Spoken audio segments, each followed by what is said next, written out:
Yo, yo, yo, yo, yo, yo, yo, yo, yo, yo, yo, yo, yo, yo, yo, yo, yo. What's good, people? We're back in the studio, so you know it's time for some more reasoning. It's Reason Time episode 35. Today we're going to be focusing on some youth football, especially the U17s. The women just got through the first round of qualifying, so we're going to look back at their games that they played in that part of their qualifiers to advance to the final round. Then we're going to look at the men's U17 squad, just react to it, talk about it a little bit from what we know, what we've heard, and try to look at the other squads in the U17 we're going to face as well to try to get a better idea of some of their players and what challenges we're going to face. You know that the men's U17 is a little different from all the other qualifiers in that it's only one round, people. So you get a group. If you top your group, you go straight on to the World Cup. The World Cup this year for the men will be in November again in Qatar. The World Cup for the girls, women, will be in Morocco between October and November. So we'll find out our fate as far as the next round of qualifiers goes. The draw should be coming up pretty soon. But I will discuss what that's going to look like, the format and everything in this show as well. And then, of course, we're going to close off the show, probably the final hour of the show today. We're going to try to play a 2-hour ball game today. But the final hour will be focusing on the Reggae boys that were on the move in the transfer window. We'll try to look at all the moves that were made and try to give a grade to each move. All right, so we'll do a grading scale just like in school. So if you're fully done, you might not know how the grades work. So when we get there, we can explain that to you, right? All right, big up, big up, big up. So people, you know this is a YouTube show. We're on the space that's called YouTube. So on YouTube, there's a couple of things you can do to really help us out. The first and foremost thing, when you get on the video, when you click, please locate the thumbs up button, hit it, press it. If you have 17 devices, press every 17 device. Yeah, man, the likes should definitely get as close as possible to at least the live viewership on the program. All right. I know that some of you will probably watch this one on the replay. This will have a lot of information in it, and I'll try to run it in an organized fashion. So if you have something in particular you want to see, whether it's the U17 women, the U17 men, we'll try to have each part of the show have its own place so that you can always go back and watch your particular part. But I think you should just stick around for the entire show because you're going to get information galore in this one. All right. And we're going to hold the reasoning as well. So you guys are a part of the show just as much as the host. I do tend to look at the comment section pretty much throughout. So please, if you're thinking of anything, you have any questions, you want to add your thoughts to the discussion, by all means, you guys are a part of this as well. So yeah, that's enough of the build-up and the introduction. Let's get right into some football discussion, what we love to do on the channel. People, also, you can share the content as well. If you think other people out there might not know the channel yet, or don't even know that somebody out there is talking about the football right now, yeah, man, share it, put it in your peer groups, send it to your footballing friends, let them know that Jason Gooner TV is a good place to come to get some football information and break down the games when it's that time as well. And also think about subscribing. Find the subscribe button, click it. That is free. All those things are free to do. If you want to do something a little over or more than those three things, the liking, the sharing, or subscribing, you can become a member of the channel. Really easy to do that. There's a join button somewhere on the page. It should be, if you don't see it on the page you're watching now, you can click on my name and it will take you to my home page. From there, you should see the join button right there, big and bold. You hit the join button. It's $1.99 a month. We have quite a few members that do support in that way, and we greatly appreciate each and every one of them. All right. So if you want to become a part of that group, please do so. And also a foolproof way, once the show gets nice and going and more people are here, which I'm sure will happen, you guys might get crowded out in your comments and you might want it to really be heard. You can definitely highlight it by paying a super chat and go ahead and put your question or your comment in the form of a super chat. That way, for sure, it will get highlighted. But people, I promise you, that's the end of it. We're not going to discuss that no more. You guys just do the right thing and like the video as on the forward. I won't have to talk about that at all. We can just focus on the football, which is what we're here for. Big up Joseph Brown, as I was talking about one of the members. There he is. There he is. There he is. There he is. Big up yourself, Joseph Brown. JB himself. Knowledge Nesting in the building, checking in. Big up, big up. I'm sure say you're there at work. So yeah, man. Just headphone up and do your thing. Big up yourself, Knowledge Nest. JB say really 35 chat the man them do. Bless up, Jason. Bless up, Stets. Big up yourself, big up yourself. Rob Smith in the building say, oh, big up, Rob Smith. Hope you and the family is good. Mr. Yardy in the building says, big up. Yo, who that in your photo, Yardy? Jeez.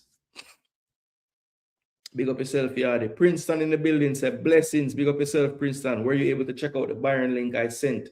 Was it informative? No, JB, if you be honest, I never really get a chance for dig down in it, but it on the docket, JB. It on the docket. We have a whole heap of other things that go on. But yeah, man, I'm gonna check it out, man. I'm gonna check it out. Probably all today, because after today, I have some little running around for do. Julie have one of my daughter them, Julie, she have tryouts at school because she are middle school now, so she have middle school football team tryouts. So yeah, once that go on, then she have academy training, and then tonight, people, my EPL fans, EPL trick with this week, them have a game tomorrow. So what we're gonna do, we have to do the preview show. We have to include every game. So can't really wait till tomorrow night to do the preview show if there's a game tomorrow. So all my EPL fans like JB them, Hot Chili, Red Skull, Coach Richie, all of them were always there for the EPL show, them Duckland. Yeah, man, tonight we're gonna run out with the preview show. So the thumbnail is made. So if you're on my channel today, I'll drop it in the comment section once a little later in the show, and you guys can click on it and get a strength from Shirley, because later we'll run out with the EPL preview show. You don't know score predictions and all. Yeah. Bless up Richie in the building. Big up yourself. Congrats to you as well as your son, for sure, for getting the move to Leicester, which definitely will be a topic at some point in the show. As I said, the last hour of the show, we're going to really focus on the reggae boys that were on the move. And, Dejan will be a part of that. So big up yourself, Richie, in the building. Congrats again. No worries. Yeah, man, we're going to get to it. I've been deep diving into youth link of overseas clubs. Byron and Alex have been on my docket. Any link I find that can benefit, I will forward it. Yeah, man, JB, any kind of information like that, send it on, because we like to gain the knowledge from everywhere. And we know that Bayern and Ajax especially, those are two places that definitely understand how development goes, because we have seen them bring through players all the time. Big up Conrad in our building. Yeah, man, big up yourself, Conrad. All right, so people, no more hitching. Let's get right into it. We're going to pull up make sure I go to the right one. I have a few tabs open here that I want to get to. All right, yeah, so this is the one we need. All right, so boom. All right, cool. So we need to go right here. So all right, so we're gonna go right into the girls U17 qualifiers, how that played out and everything. So first thing I want to do, let's just take a look at how the groups played out in this competition. So we're gonna work with this because I like the detail that they give you for the second place teams.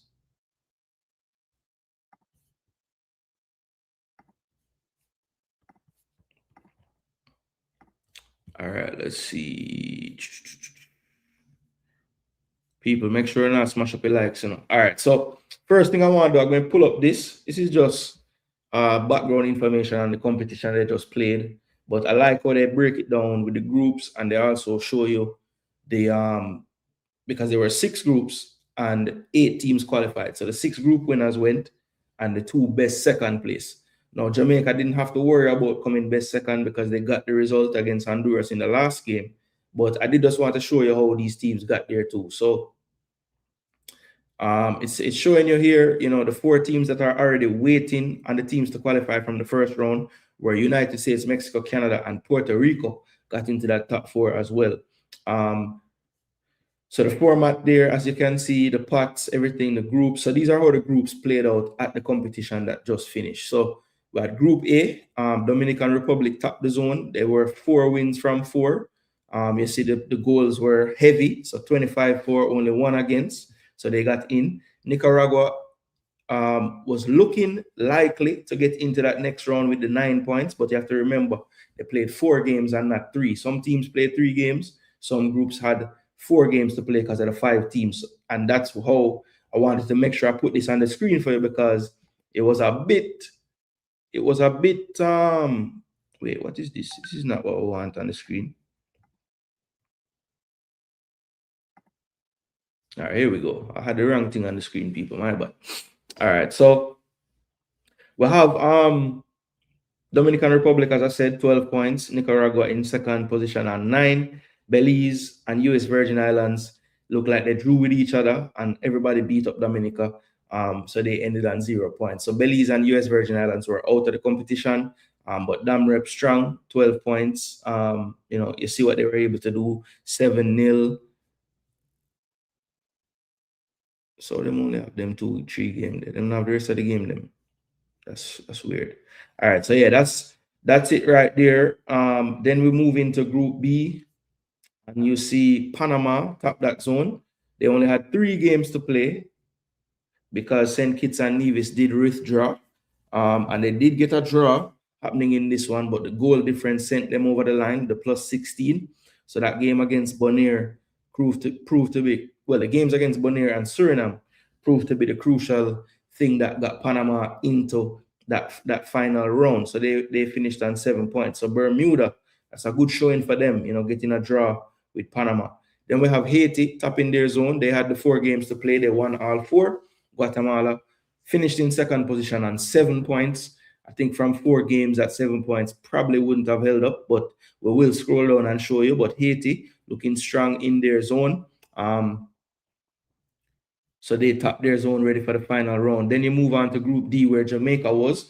We did have a 5-team group, so we did play 4 matches. We finished on 10 points with a draw and 3 wins. I was surprised that Guyana got the draw against us, but Guyana, as I will show in a minute here, we showed last time that Guyana did have quite a few players that they had recruited. So I think that that definitely helped to make them a more formidable opponent in this group.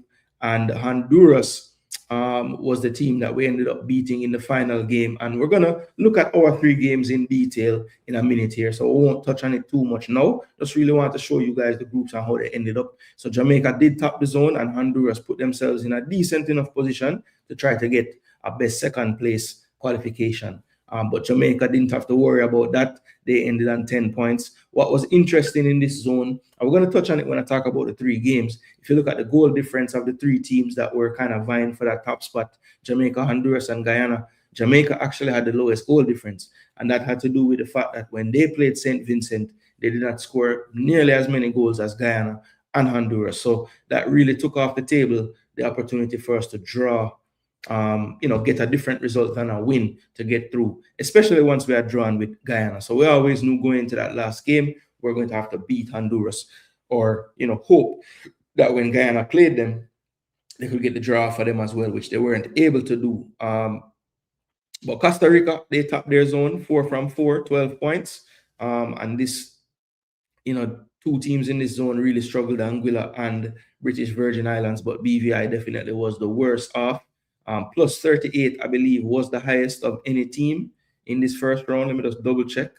Yeah, so Costa Rica really put down a marker for that final round. Yes, they played weaker opposition, but boy, they definitely proved that they were weaker. Plus 38 in 4 games is quite a bit. And then Group F, El Salvador got through with 3 wins from 3 games.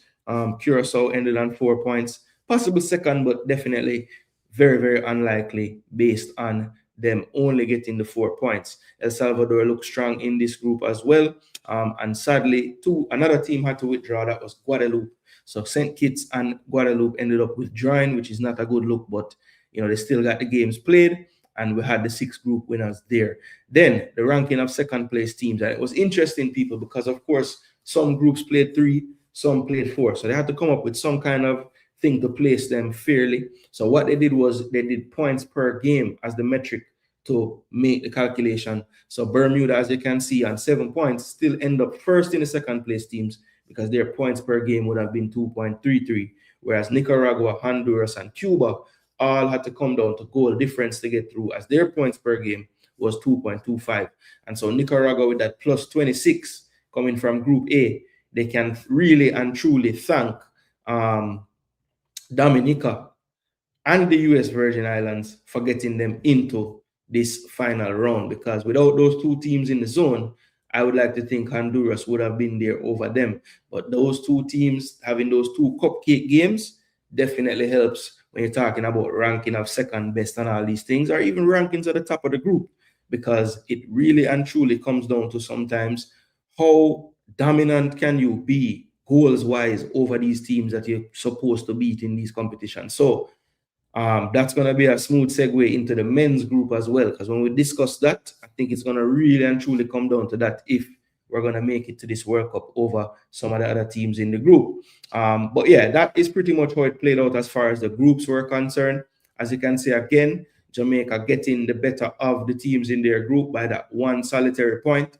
And now that we know that, let's go ahead now and get on the screen the actual games that Jamaica would have played in the competition, because the good thing about CONCACAF, the media hub, especially when you sign up and become a part of the media, they give you a bit more detail in the analytics after the game is played. So we're going to utilize that now and show you guys how it really looked as far as the stats, because statistics, yes, you have to watch the games, people. I'm not saying don't watch the games. I did watch all 3 of the games.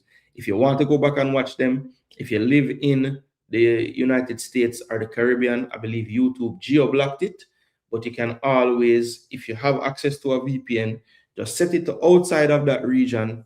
And when you go back to CONCACAF and you look at the previous live games, you will see all the games there. So if you want to watch them, you can. For those who don't get a chance to watch, I'm going to try to give you as much detail with the stats as we can, so you can get an idea how the games them did go. All right, let me just go ahead and get back in the chat and big up some people. Blessings, Richie. Some people are going to have to admit your son is a prospect. Yeah, I think everybody knows at this point that he definitely is. He wouldn't be at Chelsea's academy in the first place. Bless up everyone, says Melsha Walker. Big up yourself, Melsha. Africans in the building. Africans in the building. Yeah, it took me a while, but thanks for letting me know. I should have looked first.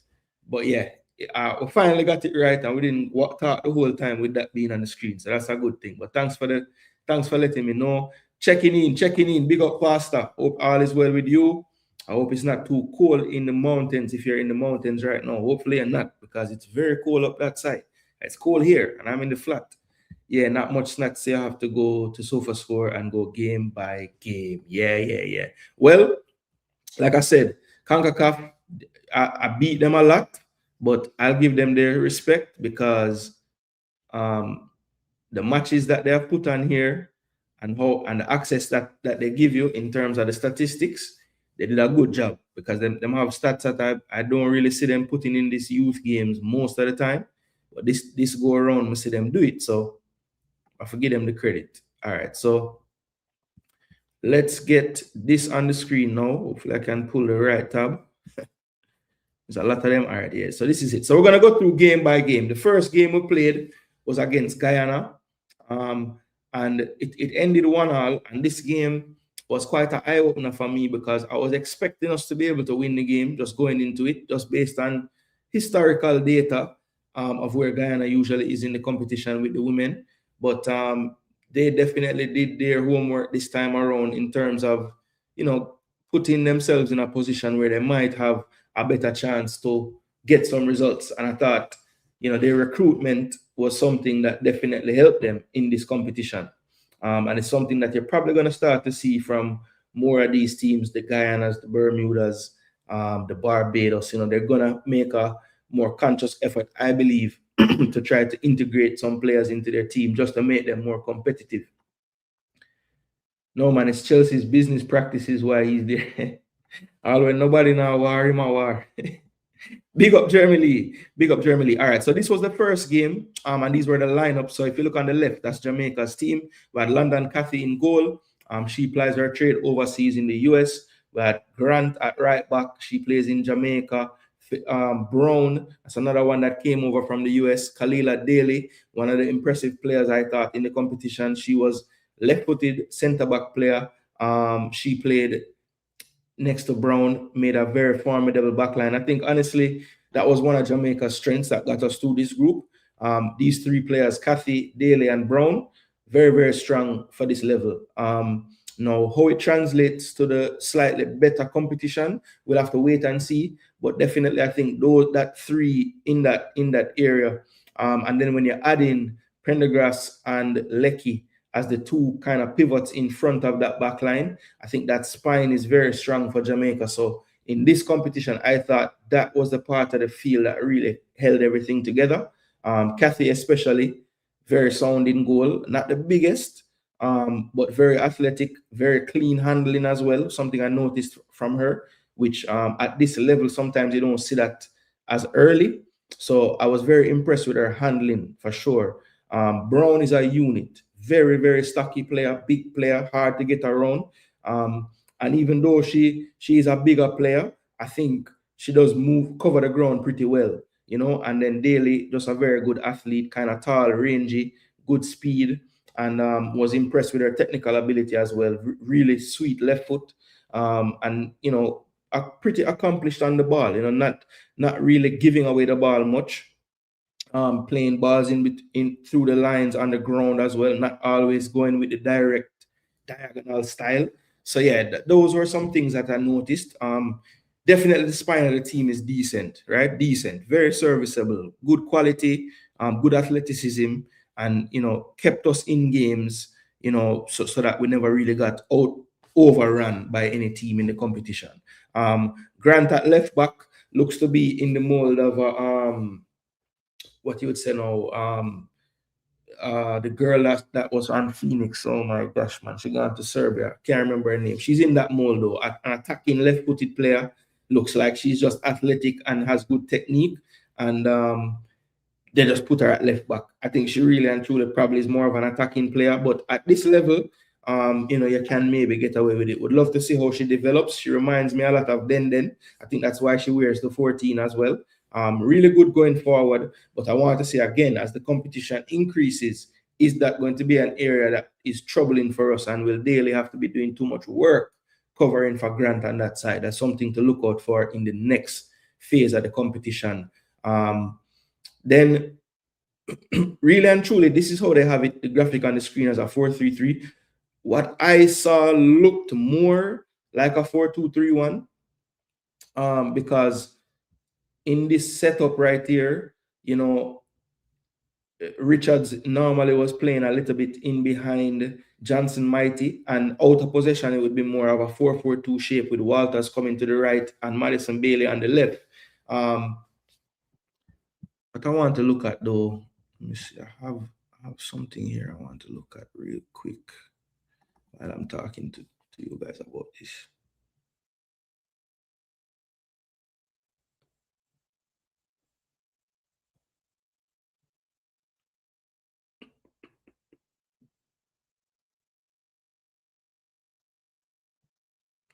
So it's saying Felicia Brown is unattached from Jamaica. I thought she was one that we brought in, you know. Because sometimes I know that we have a tendency when we submit these rosters, even if the player, like let's say, like Felicia might be born in Jamaica, but she may have moved overseas. And I guess I don't know why, but it seems like, well, I do know why. When I guess when the board members look at the makeup of the team, they don't want it to look too much tilted one way. Because we know the quota is in place, and we know you can ask for more players and all of these things.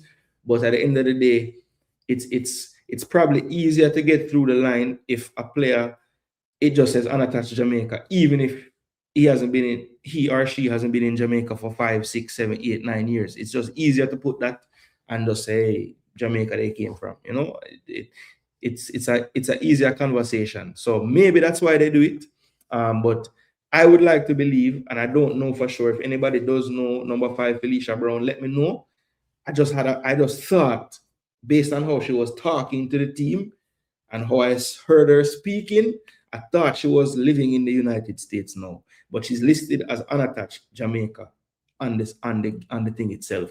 So let me know if you guys know that at all, because I wasn't able to find out definitively if the girl is from there or not. I just had a feeling based on how she sounded. But yeah, 4-2-3-1, 4-4-2 out of possession. That's how the coach looks to be playing for the most part. Two wingers.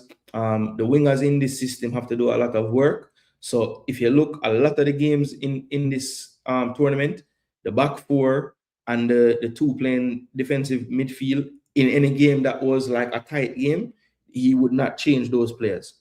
He made changes to the top four players in every game. I see here a game against Guyana that was a 1-1, a game where Downing did not make a sub in any of those areas. So I think he's really settled with the back four, the goalkeeper, and the two kind of pivots in midfield, which is fine. That's good.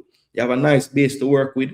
I do think, though, if you can add to what you have there, I know it's just a month out, but if there were any other players that had reached out that you could look at or you've looked at and it just wasn't enough time, I think, yeah, we could do with a few additions to this bunch if we were going to really try to compete to get one of those 4 slots, because just 4 slots for the women's U17. It's not 8 like the men. So, you know, we're gonna have to do something special in this next round. Now, you see the 4 subs that came on. I want to highlight one of them in particular, and that's Elizabeth Miller. I think she's listed as a Harborview player. I have a lot of time for this young girl. I like her demeanor on the pitch. I like it. Sometimes my issue that I have is everybody's so anxious on the football. Elizabeth Miller, when she gets the ball, it's like it slows down for her. And that's a quality that I think is rare in Jamaican talents. So Elizabeth Miller, I really like the player. You know, she didn't score in the first game or anything, and really didn't. I think, when did she come on in this game? But it was something that I noticed right away. She came on for Johnson Mighty, who was starting, so like for like, number 9. But I just thought Johnson Mighty was more of that running behind, just get the ball. Miller could do everything. She was coming short, combining. She was spinning off players, running in behind as well. Had good speed on her. But I was just impressed with her, with just the way she was, her level of calm on the ball. It was something that was rare on the field amongst everybody else. So yeah, she stood out to me as an attacking player in that sense. Now we have the usual pacey wing, you know, Chanel Walters, really tricky customer, change of pace, good pace on her, but like, you know, needs that physical development, I think, because sometimes she makes those runs and by the time she gets to do that final action, it's like all the fighting and pushing to get there is nothing left in the tank to get a quality ball into the box. So, you know, just that physicality needs to work on. Richard's another one you can tell that the coach thinks highly of.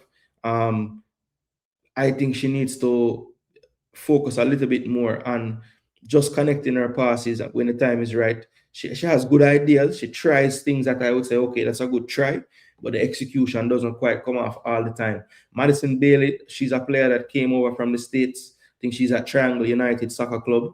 I'm not sure where in the States that is, but she looks like a player that not the paciest player in the world, but I think her positioning is top notch. So a lot of times when we had attacks where you know, there's a player that's just totally free on the field, it's Madison Bailey seems to be totally free all the time. Like, she just understands where spatially to put herself.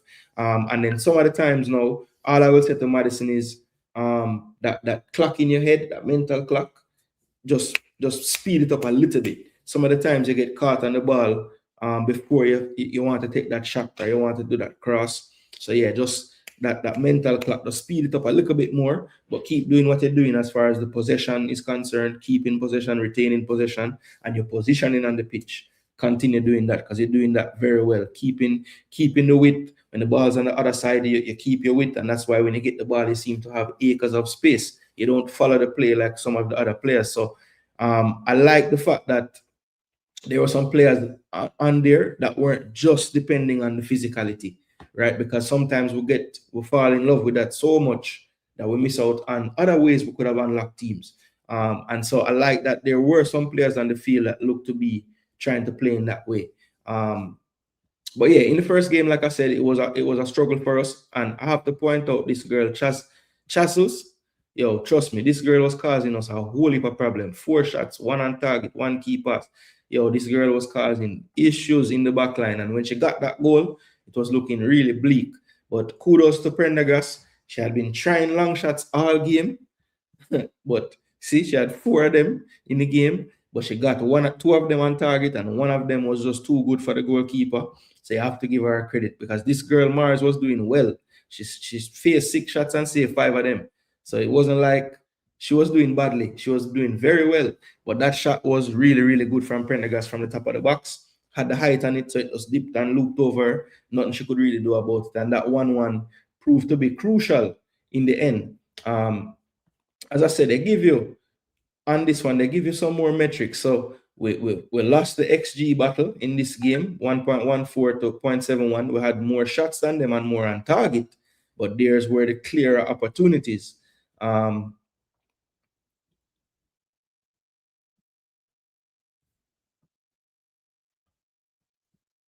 Yeah, Grant should have done better with this chance right here. Remember that. And Jones with this one. And Miller with a decent one here. So I had some decent enough chances. Prendergast right before the goal had a good chance as well. But you see, look at them though. You know, even after we scored, they really should have scored with Joseph on display in the 87th minute. And they had their chances as well right throughout. So it really, in the second half, the game opened up incredibly. First half was a bit more cagey, but that second half, both teams were getting chances. But yeah, like I said, when you look at I have to give them the credit. Them have heat maps, touch maps. You know, they really give you some more detail with this, which we like. You know, they give you a chalkboard where you can literally put in what you want, successful passes. So, you know, I have to give them the credit. They really and truly, in the media portion of CONCACAF, them give you all of these things.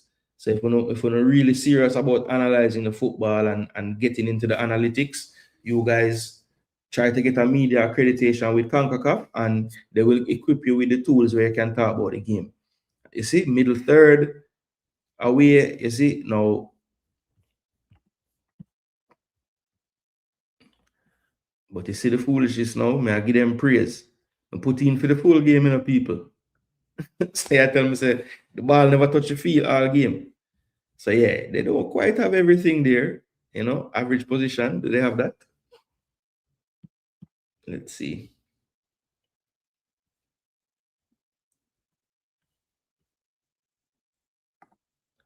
I don't think them showing anything, you know. It does say average position, but that's not the average position. So yeah, them have a few things, but not everything. But hey, them give you more than normal there. So we'll take it. So that was a Jamaica Guyana game. Then we played Aruba and gave them 2-0. Now, in the first game, you see Honduras beat them 3-1. So I'm thinking, okay, Aruba is going to be a decent little challenge then. Honduras handled Vincent 15 love. But in this one now, I'm just going to look at this one quickly.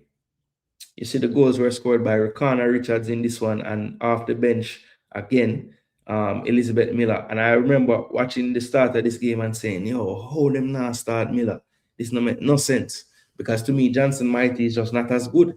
You know, just on one game.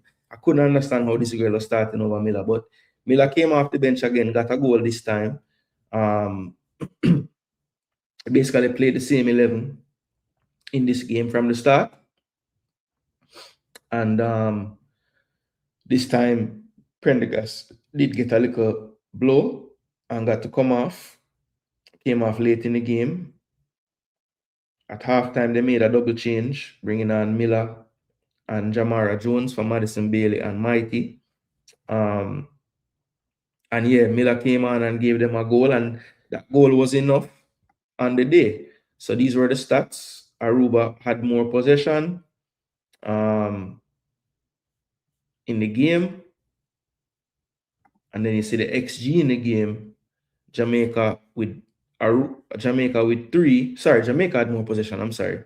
And Aruba was held to just 0.16, only 2 shots on target. So I thought in this game, Jamaica really and truly out physical Aruba. They just could not handle the backline that we possess. You know, Grant, Brown, Daly, and the two Grants, Brown and Daly, and Kathy just really nullified. Well, not even Kathy, because them barely got a shot on target, but I thought between the midfielders, like I said, Lecky, Prendergast, and the back four really was a good screen for Kathy, and we kept them at arm's length for the most part. Everything kind of broke down towards the middle final third for Aruba, and they just could not really match us physically. We probably should have won the game by more than 2 goals, to be honest, but we moved, we kept the clean sheet 2-0, we did what we had to do, and then we moved on to the next game. So in the next game now, we had basically to play St. Vincent, and you see what everybody else giving St. Vincent, we were only able to give them 5. And this was kind of the first time where I was like kind of worried, because I'm saying, yo, we draw with Guyana, we draw with Guyana, we beat Aruba, but St. Vincent, I'm looking for a 10, you know, because you see teams giving 15. I think, you know, it's just, I was expecting more goals for sure. But yeah, we were only able to get the 5, and really and truly they came late. It was 2-0 at halftime. It was a penalty by Lecky and our own goal. And then in the second half, we got 3 more, one from Johnson Mighty, one from Daly, and one from Chanel Walters. And what was interesting is when you looked at the lineup of this one, there was no Kalila Daly. He went with Grant playing in centre back instead of right back, and he brought on Anderson from the start in this game, who I hadn't seen yet in the tournament. And then he made some changes in the midfield as well. Prendergast probably to just save her, because she did look like she had a little knock when she came off the game before. Williams started the game over her this time. And Jennifer Williams, again, another one marked unattached, but I think she actually is from living in Jamaica right now. And Rakana Richards was the one that played that role that, well, she basically played the same role. She was playing behind Miller, Walters on the left, Jamara Jones on the right. So Bailey had dropped to the bench, and so did John Samite and Daly. So they made 3 subs in this one. And, you know, you could maybe point to that too, the slow start and the 2 goals, but then again, you know, those players came on in the second half and they were only able to get the 3 more. So I would think after that game they would have been a little bit disappointed, not able to get more goals. But at the end of the day, you know, they did what they had to do. And when you look at the XG, you know, ridiculous, 9.04. So I mean, you want to be outperforming your XG at the very least. So 10 love would not have been a far-fetched thing to look for in a game where you have 9 expected goals, you know. So you know, 23 shots on target is ridiculous to only get the 5 goals. You know, they would look back at that and say, boy, we should have scored way more goals than this. But they got the 5-0, got the 3 points, the most important thing, and they moved on from there. So the next game that they played, was against so I never play. So 1, 2. Yes, okay, so that's the 3rd game. So the 4th and final game, as you can see, Guyana beat St. Vincent 14-0. So they did their work. Even Aruba put 5 past them, but Vinci did score on them. But this was the last game that got us into the final round. We needed only a win would have got us there.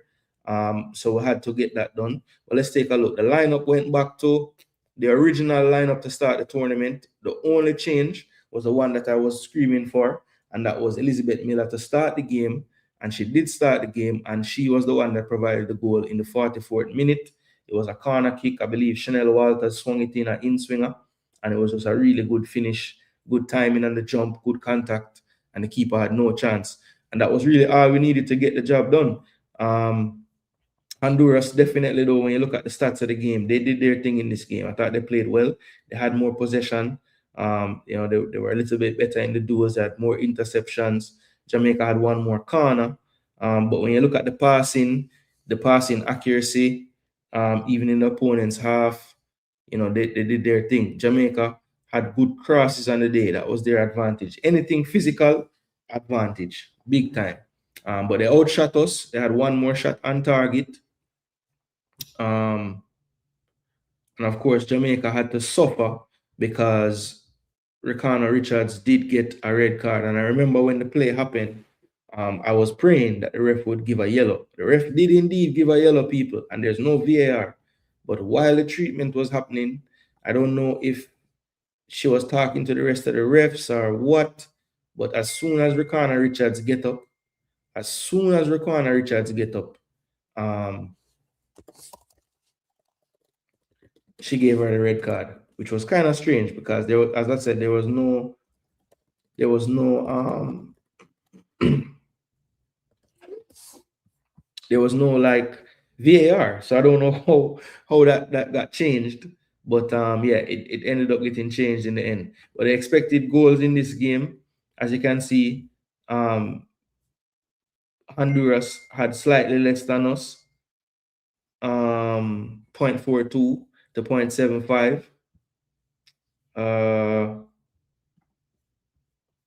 Let me see if I answer this one.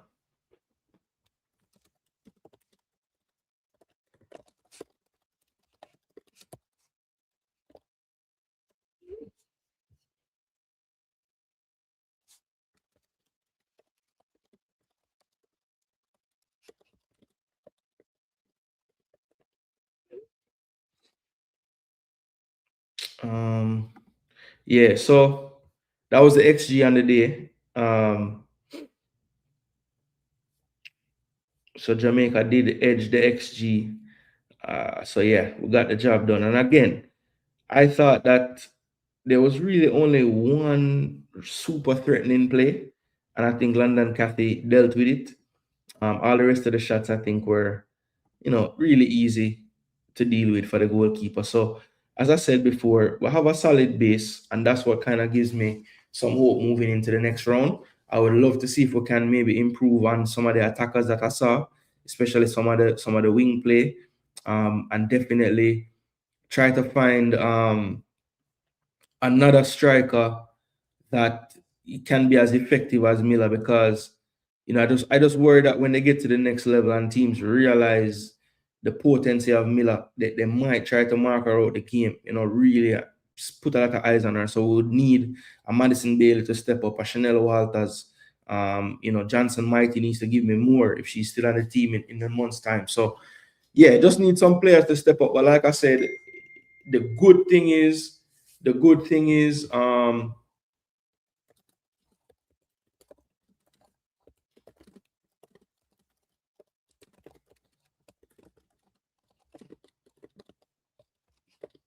we'll land him after I answer the brother.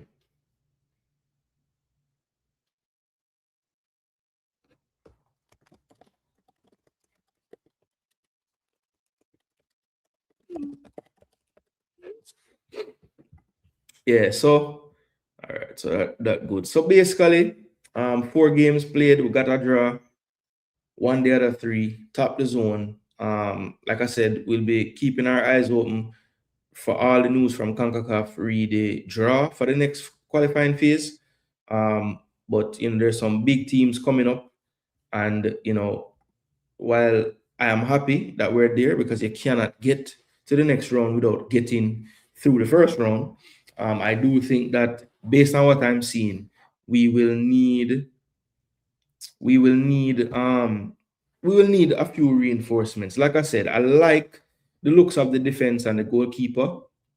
I don't mind the 2 players that play kind of deeper in the midfield, but I do think that Miller, Bailey, Walters, those 3, I can work with them. I just need the other players to step up some more. Ricardo Richards, I need more from you. Johnson Mighty, I need more from you. Jamara Jones, I see you come off the bench every game. Give me something on those wings as well. I need all of you to put in a shift, so that, because one thing about these, we know these competitions are grueling. One day I rest, one game. One day I rest, one game. So we need to definitely look about just getting these girls back into camp and keeping them sharp. Because I will say this as well, I thought that the level of play of our team got better with each game. So that just lends me to say, you know, the more comfortable they got with each other and their tendencies and how they play was the better football and the better game we're gonna see. So my hope is, you know, we don't just wait until this competition.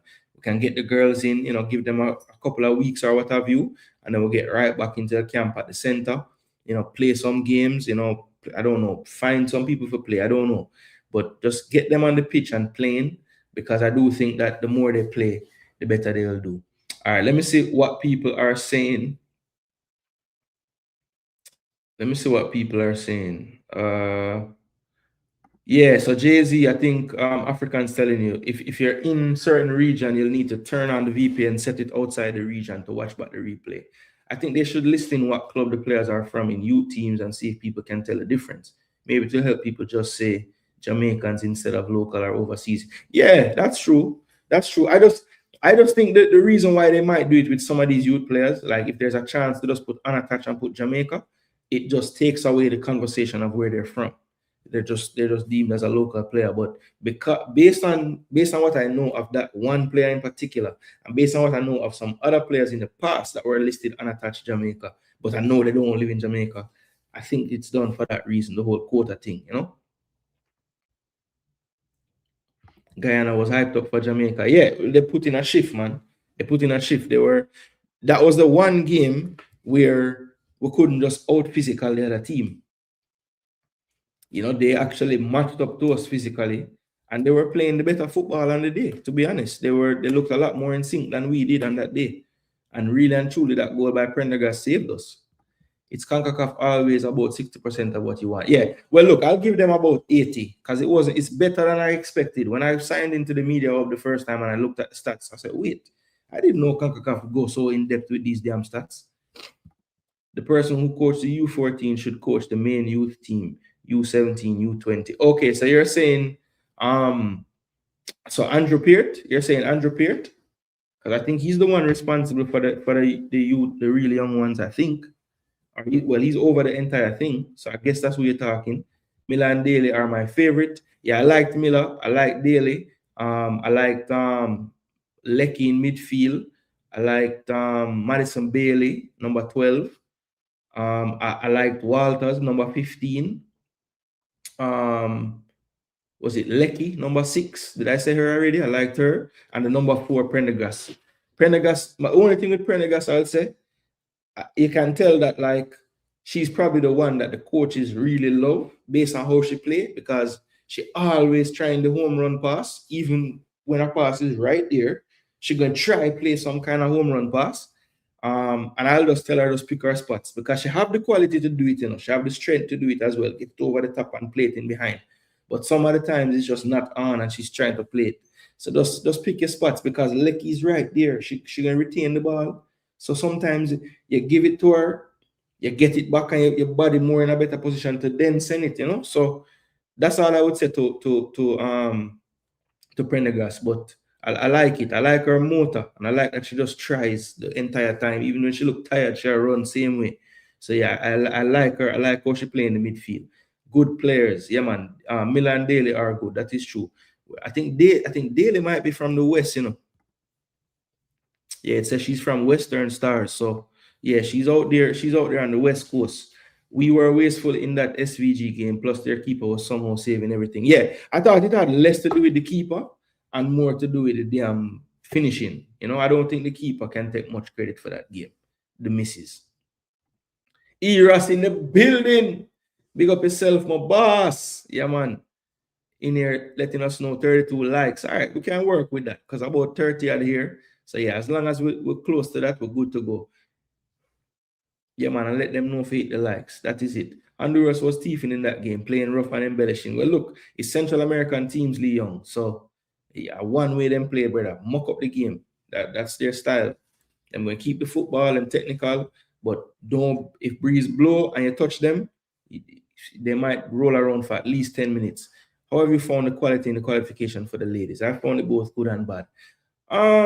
Look, I think the only thing that we can't get around Africans that's kind of upsetting is like there's no way to not have the 19s and the 18s and the 15s and the 14 loves. But what I will say is like apart from that little bunch of teams, the BVIs, the Dominica, any team that was getting 10 and over, the middle teams, like in this qualification part, like the Bermudas, the Guyanas, those teams, for the most part, they all looked improved to me. So that would have been the good for me, and the bad would have been like the ones that are really, really bad. It's like they didn't even get the memo and say, hey, let's try to get a little better for this one. You know what I mean? No, man, you don't have to single out 13, brother. A lot of them was playing that way. And it seemed like they know to kind of let's try to get a reaction out of the players. So them was doing stuff where, yeah, that's my word. Physicality. USA, Mexico, PR, and Canada are all physical, but also more technical. Jamaica's defense is strong for this level. Not sure how it will look next round. Exactly. And that is why I wanted to make sure to watch these games closely, because you have to always account for the level. And that's why I say at this particular level, it's a very, very strong unit. Now, once we get to that next push now, Will Daly look the same against players that she can't just run past, and she have to know, figure out what they're going to do, because you can't just get beat and chase and catch. Once you get beat, you get beat. So, yeah, that's going to be the true test, and we are here for it, people. So, as soon as we see the draw made and we know who we're going to play, we'll do the same analysis, look at the teams. We have to look at the new teams coming in and see where they are in terms of what clubs these players playing at, and we'll go from there. But don't be surprised if the Canadas, the USAs, the Mexicos, they might have some girls that's already playing first team football, big woman football. You never know with these places. So it's going to be interesting. I'm here for it. And all I will say as well, good luck to the coaching staff, the support staff, the girls themselves. And my only thing, again, please make sure that we're not resting on our laurels to get to this final round. Let's try to do everything we can to prepare the girls for this final round, because I think they need a little bit more, whether it's preparation, whether it's personnel, but they do need a little bit of tweaking if they're going to have a true shot to get one of those 4 slots in the next round. But we'll be here rooting them on. So good luck to them moving forward. Now, let's move right into the other U17 team that we have that will be going over to Costa Rica to play in their tournament. So let me get that on the hub here. So let's go to the news.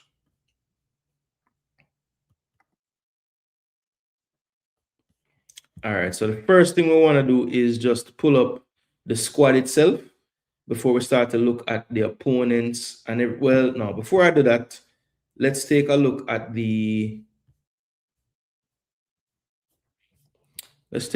schedule, because I should have the schedule already. So let me pull up the schedule for you guys. While I'm doing that, please. Yeah, man, the squads are there on CONCACAF. You can download and look at and see where they're coming from. That is good. Plus, since it's 12 teams, they're going to have 2 of the top teams, not to mention CR. It will be a tough route, no doubt. Yeah, that's the thing, right? So 12 teams, they're probably going to have 3 groups of 4, I would think. Or I don't know how they're going to do it. Is it going to be a single elimination thing, like, or is it groups? I think it's unless they just do 2 groups of 6, which would be kind of mad. Have they told us the format yet? Or we just know it's 12 teams? Because I don't think they told us the format yet.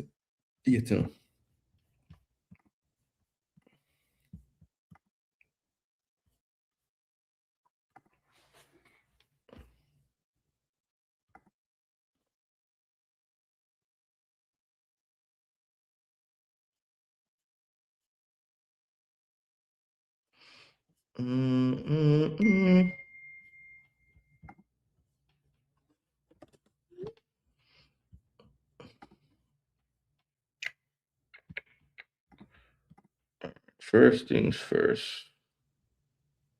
Let's okay, we don't need this again. It's not what we need. Let's go to competitions, men's.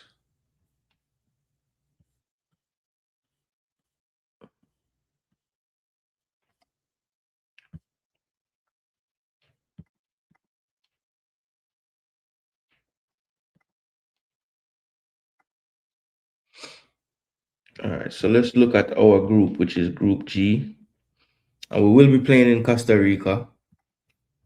So before we pull up the teams, let me just show you guys the group we're in again. And we know, like I said, it's real straightforward. No science needed. Literally, our group is 4 teams.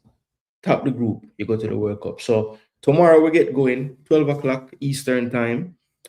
Jamaica face Aruba, so we're facing Aruba again. Just saw them with the girls. We'll play the boys this time. Canada will play Cayman, and then 2 days later, Cayman will play Jamaica. Aruba will play Canada, and then they give you an extra day of rest. Thank the Lord before the last game, when it will be Aruba, Cayman, and Canada and Jamaica. So real simple, 3 games, top the damn zone. That's it. So what we're going to do now, people, is pull up the rosters for each team. And we're going to look at Jamaica, Canada, Aruba, and Cayman. And just look at if we can see any trends. Just learn a little bit about it. Okay, so it's 3 group winners and just 1 best second place. Okay. So yeah, you'll have... So, but there's 4 teams. So one of the groups is going to have 2 of those teams that got a bye.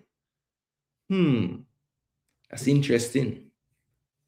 That's interesting. How do they select that?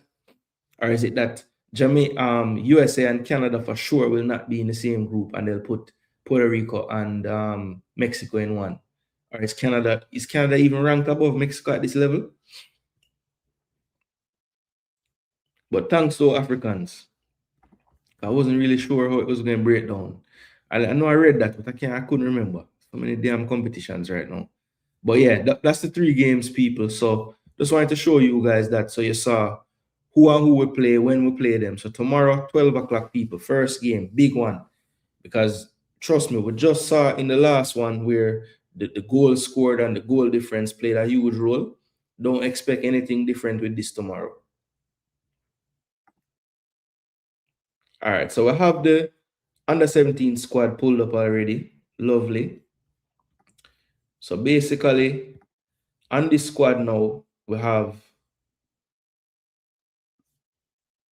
Hold on, is this moving that? I wonder.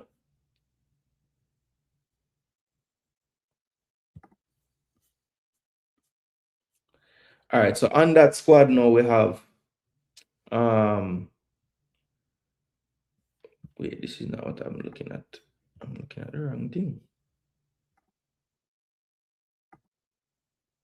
Okay, here we go. All right, what page is this now? 20 odd.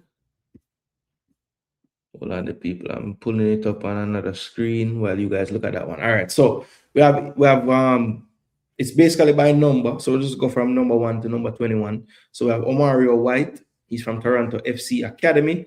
Now, Omario White, I believe, was born in the island, but now lives overseas. And to my knowledge, did not attend any camps leading up until the final camp and was selected. But from all accounts, quality keeper. Looks like he's probably going to be the one that gets the nod over the second goalkeeper that's on the list here. But we'll continue because we know that sometimes we go into a competition, especially at youth level, with a start, and maybe you give the other guy a chance and he impresses, or maybe in training he impresses. So there's more of a chance that it's a bit of a rotational thing. But I think based on him getting number 1, I would like to think maybe right now he's number 1 in the pecking order. So that's Omario White from Toronto FC Academy. We have 2 players that currently are at Toronto FC Academy. We'll get to the second one in a minute. Then we have Tyron Bembridge. He's listed as unattached in Jamaica. I think it has him listed as a midfielder here by CONCACAF, but I need to ask the people when they submit to comment, what is it that it's like small print or something, or fine print? Because every time CONCACAF puts out lists of our teams, people are listed as different positions. I don't get it. Like, is it that you guys don't put it so they just like put one for the position? Or I mean, I would like to think that whoever comment puts it in is how it's released, and you are the one that inputs the stuff into comment. So why we always have midfielders showing up as forwards and forwards showing up as defenders and all kind of madness? Can someone please tell me? Yeah, man, so many, bro, and so many different formats too. It's not like it's a uniform format around across different competitions. Bless up positive vibrations. Yeah, man, we're there. Respect. I'll get knighted today. May I sir today. How you mean? All right, so Tyron Bembridge, I want to say, I know he's an extremely tall player, so I want to say he's a defender too, but he's listed as a midfielder. So if anybody knows the player, let me know if I am just reading into it too deep and he actually is a midfielder. But I think he plays defense, just based on if he's the person I think he is and the pictures and stuff. I think he plays defense. But then after that, now we have number 3, Jelani Bradshaw. He's at Atlanta United. He's another centre back. Bradshaw, I think he's probably going to be one of the rocks at the back, if you ask me. Should be somebody to look out to, playing at a good level, good academy level. So we'll look out for him as somebody that should be holding down the back line. Then we have Jaden Morgan. He's at Phillips Academy. I believe also Kai Miles goes to that school as well. That's up in Maryland, or actually, sorry, up in Massachusetts.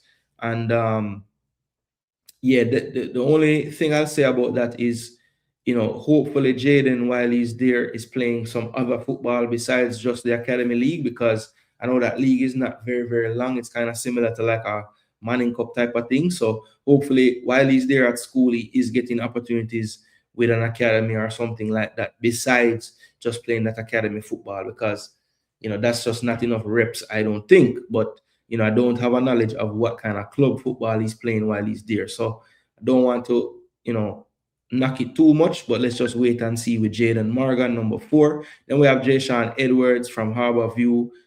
He's a midfielder. We should look out for him as well this go around. Then we have Romy Henry and Jamon Lyle, both at Real Mona. So most of the time when you see that Real Mona link, more than likely it's a Kingston Football Academy link as well. I also saw, I think BAM Sports did report that Jamon Lyle will be moving on to Walker House, I believe. So yeah, we'll look and see if we see him in the JPL once this competition is concluded at all. But Jamon Lyle from JC, definitely a player that is highly touted by a lot of the scouts in Jamaica. He's a attacking midfielder, listed as a forward here, but I think he'll probably have a role just in behind the forward line. Seems to have a good eye for a pass. Just want to see what his work rate is like. Sometimes when you play for these top Manning Cup teams, you kind of get away with things and you don't get punished. But at the international level, those things will get punished. So just hopeful that he understands that that role can't be a luxury role. You have to put in that work as well. So Jamon Lyle will be watching out for him. Somebody that, like I said, very, very highly touted. Anybody that follows football in Jamaica always talking about this kid. So this will give him the opportunity to show it at a different level. So we're looking forward to that. Jaheim Bennett from NYCFC, one of the recruits coming over from the MLS Next system. He is a midfielder. So we're definitely looking out for him as well. Well, he's listed as a midfielder. Let me not say he's a midfielder because he could be anything. But I'm just going to work with he's a midfielder. Kelvin Brown, he's the forward. You might remember him from the U17 that just won the CONCACAF League B title, that giant mid forward. And as you can see, he's one of only 2 players that have a 2010 date of birth. Just recently, after January the 17th, he would have turned 16 on that day. So yeah, he was 15 years old up until the other day. Then we have Jamari Nolan. He was one of the few 2010s on last year's team. He's back again, Jamari Nolan, and he has made the move from Mount Pleasant to Toronto FC Academy. And very interestingly, I think this tournament comes at not the best time for him personally, because I know that he was definitely involved in Toronto FC's first team preseason, which is a big step for a kid that just recently turned 17 in November. So, I'm glad he's there because we're definitely going to need him. I think he's a player that, me personally, I would probably play him in the role that people probably want to see Lyle playing. But he can operate anywhere in the front three or as a number 10. But let's see, maybe they use him as a striker, who knows? But Jamari Nolan, I think if we are to qualify, he's definitely going to have a big role to play in this qualification. Kenai Banton, I forget which school Banton play for again. I forget which school, but he was in Manning Cup the other day. I remember that name. He's listed as unattached. So I'm not sure what club he's affiliated with, but yeah, I remember his name definitely from Manning Cup. So I'm just trying to remember which team he was on. Was it Stats? Oh, Stets. Okay. I knew it was one of them ST school. There you go. So he was a Stets player. I think he plays wing, if I'm not mistaken. So he's one of the wingers in this squad, and that's Kemai Bantan from Stets, right? Moving along now, after Kemoy Bantan, you have number 12, Dwayne Berger. Dwayne Berger, one of the few players actually playing in the Premier League currently. But funny enough, we have gotten word that Dwayne Berger, while listed as a midfielder, if you look at the list that came out, I don't think JFF put out this list, but a lot of the content creators in Jamaica put out a squad list, and they had Dwayne Berger listed as a defender. Now, the only way they could have that knowledge is have inside information of these camps, because from what I have been told, Dwayne Berger looks to be the left back for this team, which I don't know. That will have to be explained to me by, Mr. Downswell or Mr. Freddy or Mr. Vassell or Mr. Simon. One of them would, or all four of them would have explained to me how they came to that. There's no 2009s in Jamaica or the diaspora that play left back. I mean, I just find that hard to believe, but that is apparently what's going to happen. So let's see tomorrow if we do see number 12 playing left back in that back four, because that's not really his position. So let's see how that goes. And hopefully Africans is not here as a spy with his drones, because we don't need Canada to know. But Canada will know, because Canada will be watching the game tomorrow. And I think if they have scouts and analysts, I believe they will probably target a player that looks out of place. So let's just see. Hopefully, is that versatile enough to where it does not look like a bad decision. But that apparently is the decision that we're going to have to make. Kamal Mattox, another player, I believe, born in Jamaica, since moved overseas. He's at Strikers Miami FC. That's a club I've never really heard of. So that's definitely not like a MLS Next type of academy level. Looks to be more like a local academy in Miami. Not taking anything from the player, but just want to be fair and tell you the level. But Kemal Mattox, I think based on his squad number, I'm going to say more than likely is the second choice as of right now. Because the third goalkeeper, Jaheim Gray, down at the bottom of the page there from Cavalier, he would have been the U15 goalkeeper just the other day. So he's one that maybe they're just bringing for experience. But funnily enough, before these two goalkeepers came in, it was looking like Jaheim Gray was going to be the starter for this team. So kudos to whoever got those players over the line to get them to camp to be seen, because I do think that it's going to be an upgrade on what Jaheim Gray was going to be able to give at this level at this current time. Raheem Kelly listed as unattached as well. I would need to get some more information on that player, probably the Costa or Manning Cup player, I'm sure. Rejan McKenzie, heard about this player. He is from, it says unattached, but I believe he's from Reno and Mannings out there on the west. And he was brought in relatively late into camp. And he was able to get the nod over other midfielders who would have thought maybe they had a better chance. But Rejan McKenzie brought in. Let's see if that proves to be a stroke of genius or a bit of panic towards the end of the cycle. We'll have to wait and see on Rejan McKenzie. But based on the reports I have gotten, very technical player, but just unproven at the highest levels as of yet. So we'll have to wait and see. Lucas Anderson from Bethesda Soccer Club in Maryland. He comes over. I think he's a player that they would have been scouting and seen from last year. Was not deemed good enough to make last year's team as a 2010, but was brought back into the fold based on prior knowledge. And so he comes in and this time is able to get over the line and make it. Now, Justin Hales, This is a player, I believe he's back, right? Justin Hales, and uh, is he at Moby?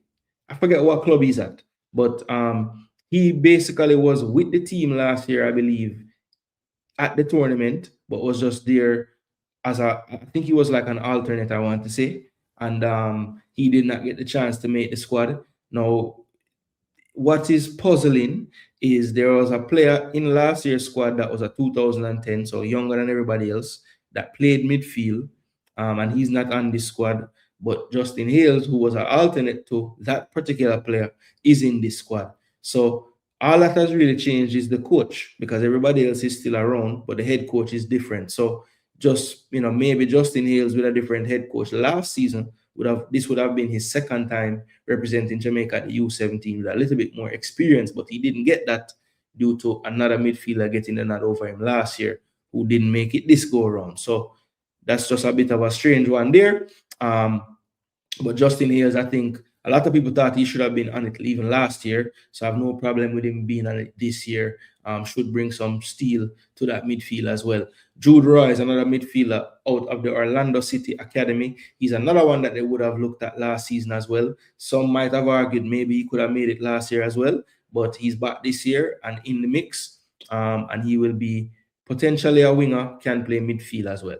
Kai Williamson, another attacking midfielder. So there's what I see Lyle, I see Jamari Nolan potentially, and this Kai Williamson kid, I think, could also play in that attacking midfield. Maybe they have him more as an 8, but let's just go. We'll have to wait and see where in that team you see him. But he could probably maybe even play on the wing as well. So there's a few of these midfielders /10s /7s /11s that could kind of play anywhere in that forward area. But you have your strikers kind of alone. But I think that midfield area from 8, 10, and the wingers, there's a lot of variation in these players. So we'll see if the coach have a bit more options because of that. Javon Foster is another forward out of Jamaica. He's listed as unattached. Javon Foster. Where's Javon Foster come?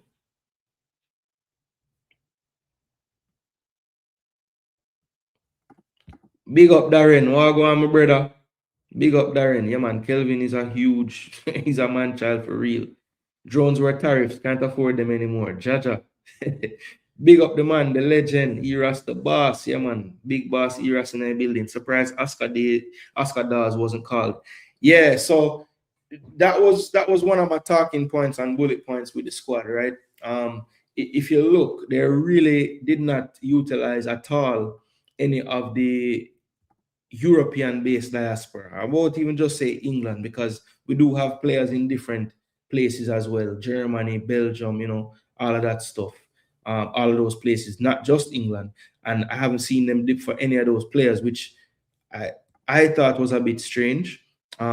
Especially given the fact that in the U17s, there is no next round to call these players into. Like, this is literally it. So, it is what it is there. But I would like to figure out why that's the case. I have an idea. I think, most of the time for these camps pre-tournament, there really is no financial aid given to the players that want to show up. So a lot of times, unless they have sponsors of their own, their parents or whoever in their family can help would be their sponsors. And so maybe it's a situation where those players overseas just don't want to make that financial commitment, and not even don't want to, just, it's not feasible for them to make that financial commitment. Plus, they'll have to leave their setups, their academies, to get permission to leave. It's a lot. It's not a lot, but there's some channels and steps you have to go through to get the clearance to get them to even come in the first place. So is it that the difficulty in those situations? I don't know if that's what caused them to not go after these players, but I would tend to think that it's the distance from Jamaica that Europe is, and the cost that is associated with getting to Jamaica from those places. And I think that's a big, big, big deterrent to, these players even coming over. Because, on one hand, people would argue, well, if a player is at, let's say, Arsenal's U16 setup, right, has the age, can play for us, Scott reaches out, says he's available, and in well, not available, but interested, and he has his paperwork sorted, has documentation, everything. Some would argue, well, if he's there, just based on what we have at our disposal, not even locally, even if you count diaspora, because like I said, we still have players in from the diaspora coming from clubs probably lower than what you would want your national team's development to be at. Like, a player, nothing against Bethesda Soccer Club, but if you're in that area, I would love for you to be a part of DC United's academy instead. You know what I'm saying? So, and again, not to say that there can't be gems at Bethesda that are just great, because that happens too. Maybe he just wasn't seen yet or something, but uh, without having the ability to really watch these players up close, you kind of have to work with the hierarchy of what is already out there. And we know that the MLS Next Pro setups, or even just regular MLS Next Academy setups, would be at a higher level than your run-of-the-mill academies for the most part, right? But again, I haven't done the deep dive into Bethesda's history. Maybe Bethesda is one of those teams that in the ECNL, which is the big academy leagues in America, every year they're sending top teams to the nationals. Maybe that's the case. Then I would argue then Bethesda is a good level, because it just depends. It just depends, because there's clubs that are really there just to have participation. They know that the town needs a club, and some players might want to travel, so they start a club. Others, they're literally trying to build professional players. Like literally, that's what they're telling you. Others, they're trying to build collegiate players, and they'll tell you that too. So it just depends on what level that club is at. But I don't have the knowledge to say whether Lucas Anderson Bethesda club is like what level they're truly on. You know what I'm saying? What level they're truly on.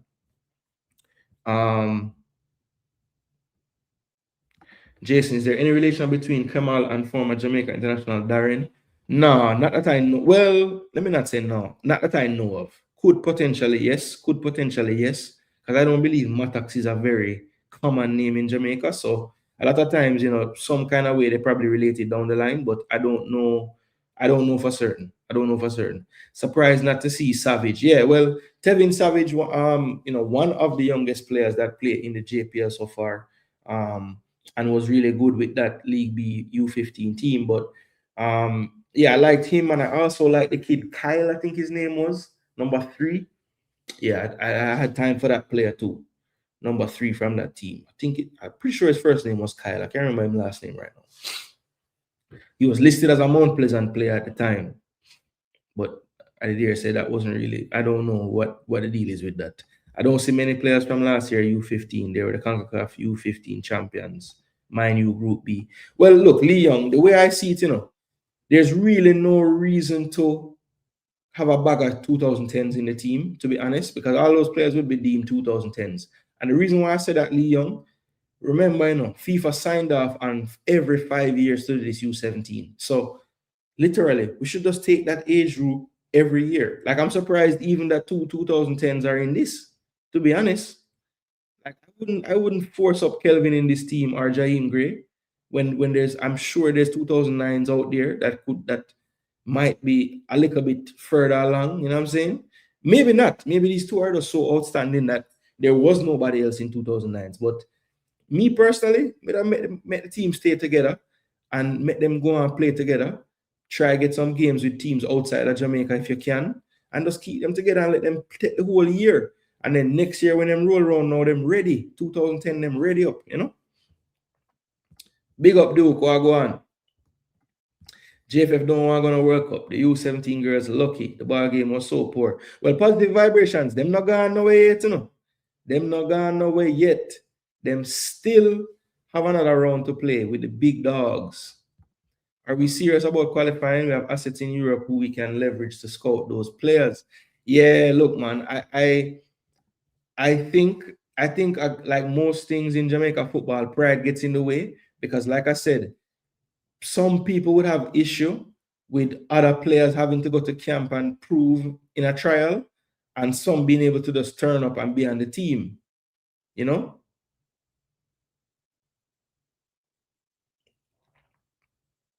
Yeah, yeah, Kyle, yeah, there he is, Kyle Hussey. That's the name. I couldn't remember his last name. I like that player too.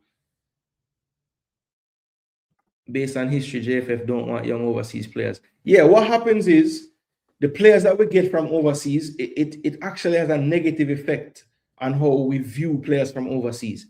And Football Guru is leaning on it here. He says you can tell the history, you can tell the level of history and watching. A lot of academy players have played for Jamaica and we're still getting the same results. But Football Guru, what I was about to say, and the reason why it's almost hurtful sometimes the way how we do it, what ends up happening is the players that can afford to come to camps are the ones that we look at to select. And when some of them get selected, and they're only really selected because they put in a lot of time and effort and resources. So like you have to pick somebody from that set. There have been so many people I've seen on these teams, and I'm like, this where we found this player from? Yeah, in playing Canada, wherever he play, but what level is he actually playing at? And like when he came over and he did the trial, like you really thought he was good enough. And then what ends up happening is you look at the team and you say, but the man them who was doing everything and the man them will come from Harborview and so on, so on, so on, so on. The man them who were bringing in, they weren't good. And then the narrative becomes we don't need them because they're not as good as the players we have. But we don't get the actual players who are good enough, like who are actually good. We don't get them. So when you see a Toronto FC Academy, Atlanta United FC, Toronto FC, Orlando City, those things make me excited because you're right. We have seen the Woy Academy in Florida. We've seen those players. But when they're attached to the MLS clubs, look at the players we got last time from the MLS clubs. Jabbar in defense, Kai in defense, Cadriano in attack. These players were quality, some of the best players we had in the U17. So that to me is the most important thing. We need to figure out a strategy to not freeze out the players, the best damn players.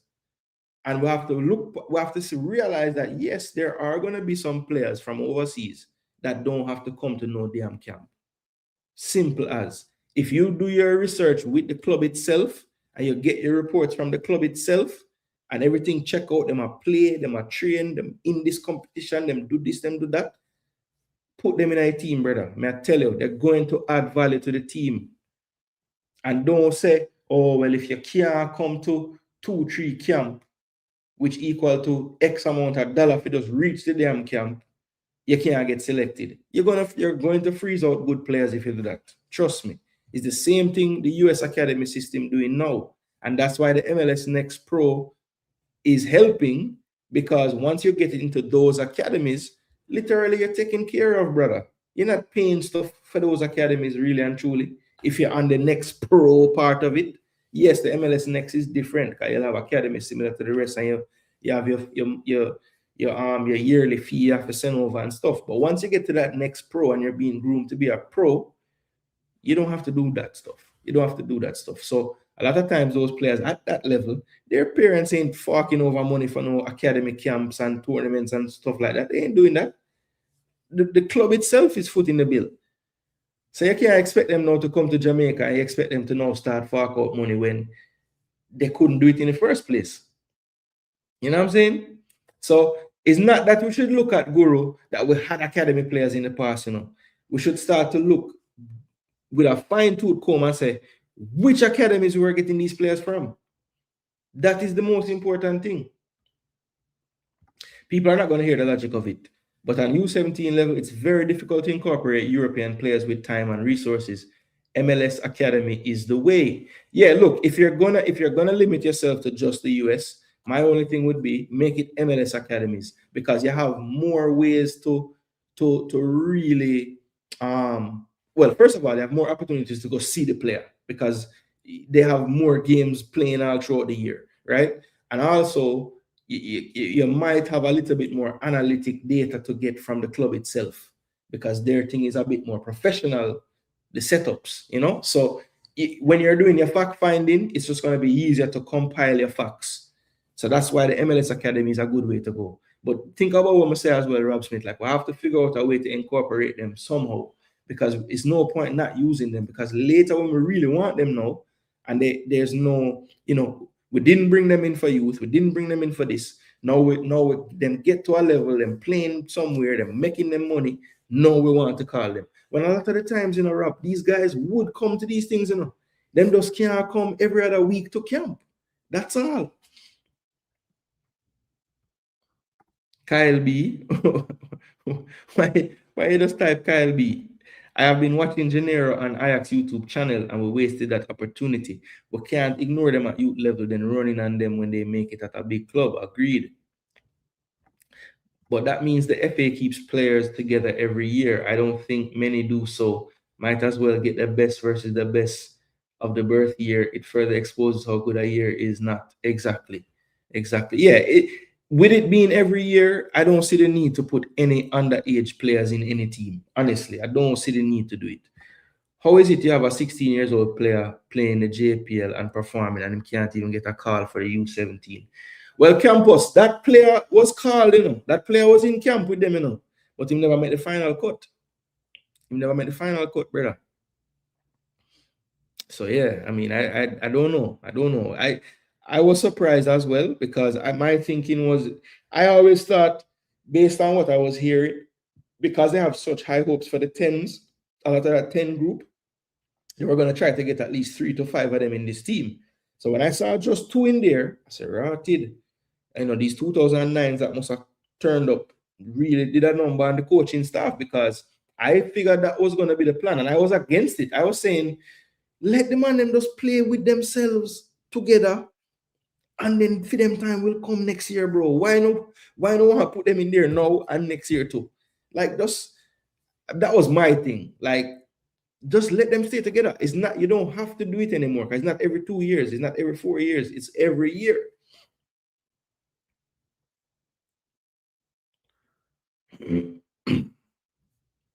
Okay, so Africans say sometimes the club don't release a player, but this player I'm talking about is a player that would be released. Yeah, it's Cavalier player, so they would release him. Lots of local players are better than academy players. The last U17, some academy players were average at best.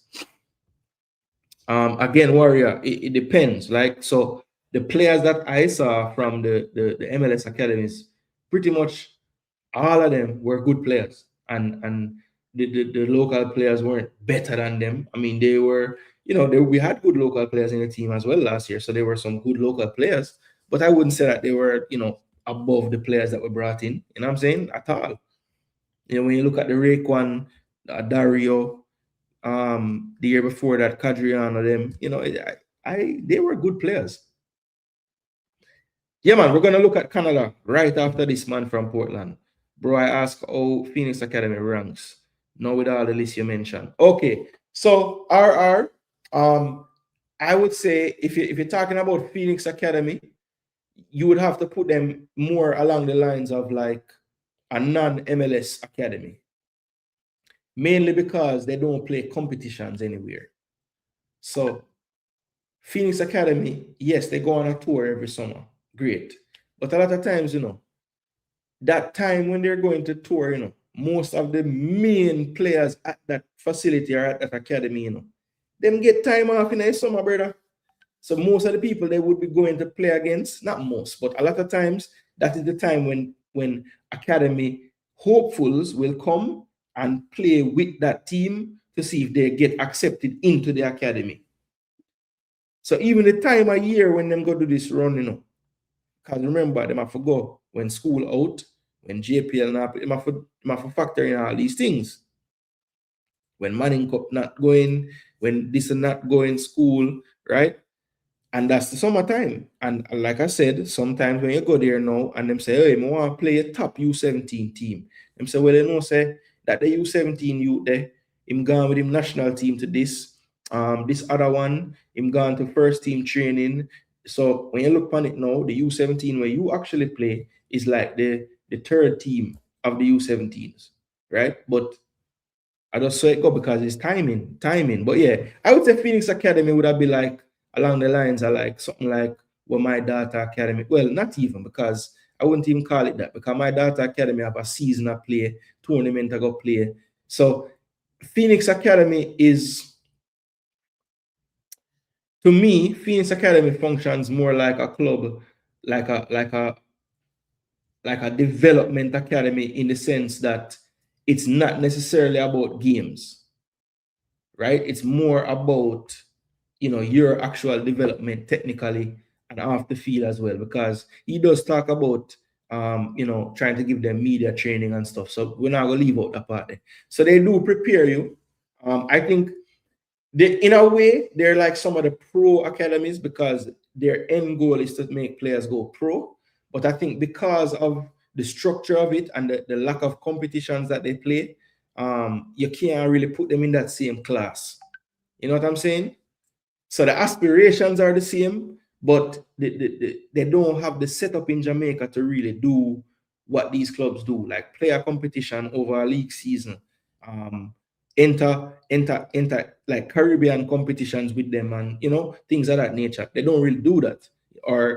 And when they go overseas, I don't really see them going competitions. They just go to different clubs and play games, which there's nothing wrong with that. I'm just saying, like, that's something that an academy over here would be looking to do. Like, let me go to England this time of year for this 18 tournament to try to see where we stack up. You know what I'm saying? Yeah. I wouldn't mind that for the UK players. Once they're identified as better than the rest, they can come for the final round. The UK problem is identifying the youths who want to play for Jamaica. Trying to find the game. Oh, it'll play tomorrow, Boris. It'll play tomorrow. It'll play tomorrow, coach. Tomorrow at 12 o'clock. So you're not going to find it yet. Let's be honest with ourselves. We can call a player out of the crib. If England, Dutch, and those countries want them, we can't get them. It's just a fact. Yeah, but Rob Smith, that's the thing. A lot of times at the youth level, they're not getting seen by where they are yet. And their allegiance is still strong to Jamaica, whether it's their parents or their grandparents, whatever it is. Like, there's been instances where players have documentation, and the reason why we don't get them is because they could not come to camps. And that don't make any sense to me, especially if he's coming from Arsenal or Everton or Tottenham or Leicester or wherever. It don't make no sense. But that's a big surprise, because he was doing well against the big players in the JPL. Yeah, it's surprising. But to be fair, how much game time Savage is getting so much so? Because me watch Cavalier quite a few times. I not see Savage a play. So maybe me just miss the game them when I play. But I don't remember seeing Savage there playing no major amount of time. But I'm gonna look right now. Cavalier Soccer Club, Rasta. And we know it's the Jamaica football website, so we can't do base it solely off of this, but they usually are decent with the minutes played. So let me just check. Denzel McKenzie still there, Cavalier.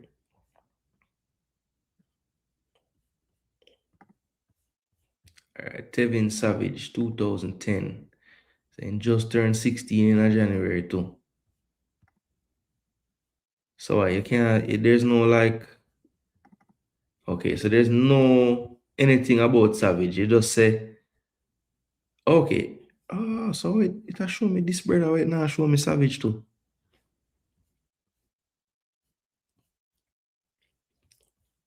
All right, so it's the same, okay, me 16. It's the same play 2 games. So why is everybody acting like Savage has been playing every damn day? It's same play 2 games. We need a real recruiting system where we're able to get players that fit what we want to do. That would be very helpful, Rob Smith. Yes, Phoenix beat up Aston Villa according to a certain agent owner. Well, hey, it is what it is, man. I'm not gonna whatever. People when people talk and say things, them say we're bad mind. But I'm just saying, I just brought down why sometimes when you play these games in the summer, why you might not get to play the top team, because the top player them go do things with them national teams and them this and them that, and they might be in first team preseason. So that could happen. How Mount Pleasant and Cavaliers are regularly in the final round of local youth competitions, or even Phoenix, and don't have any in the team, something is wrong. I agree.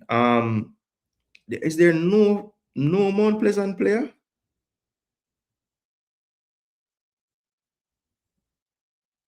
What club Hales connected to? And I know the kid Mackenzie was at one point at Mount Pleasant, but in gone. Sometimes I wonder why some in the chat can't be objective and reason and facts and not emotions. Some can't say anything positive for locals, and the next set you can't highlight overseas players. Jaja. Yeah, Joseph Brown, that's the divide, man.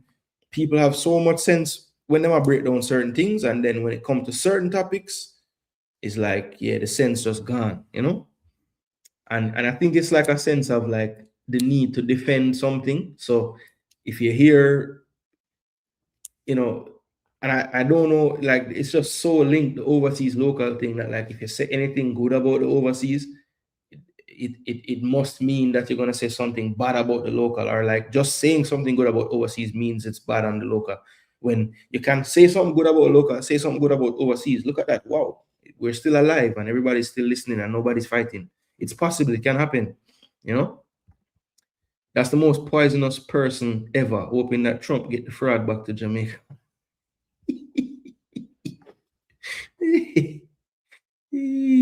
Other countries use big up IMAX in the building. Other countries use players from Mount Pleasant, Cavaliers, and Phoenix, but Jamaica can't even select one player from any of these clubs. Yeah, that's a strange one, campus, for real, because Haiti, the whole of Haiti U17 World Cup team a while ago, they are Mount Pleasant to play.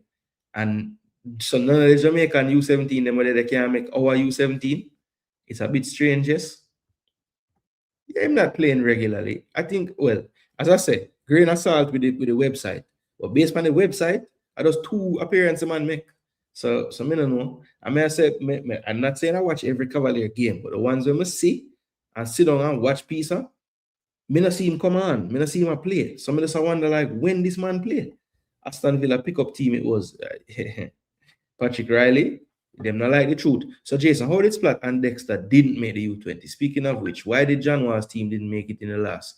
Well, Michael Sadler, that was the team I was referring to when I said that it was because they apparently them never want to include them because the man them first and foremost, the man them who did go the first one did a train and a do them thing and Ray, and them man never do nothing for help with. They never come on a camp.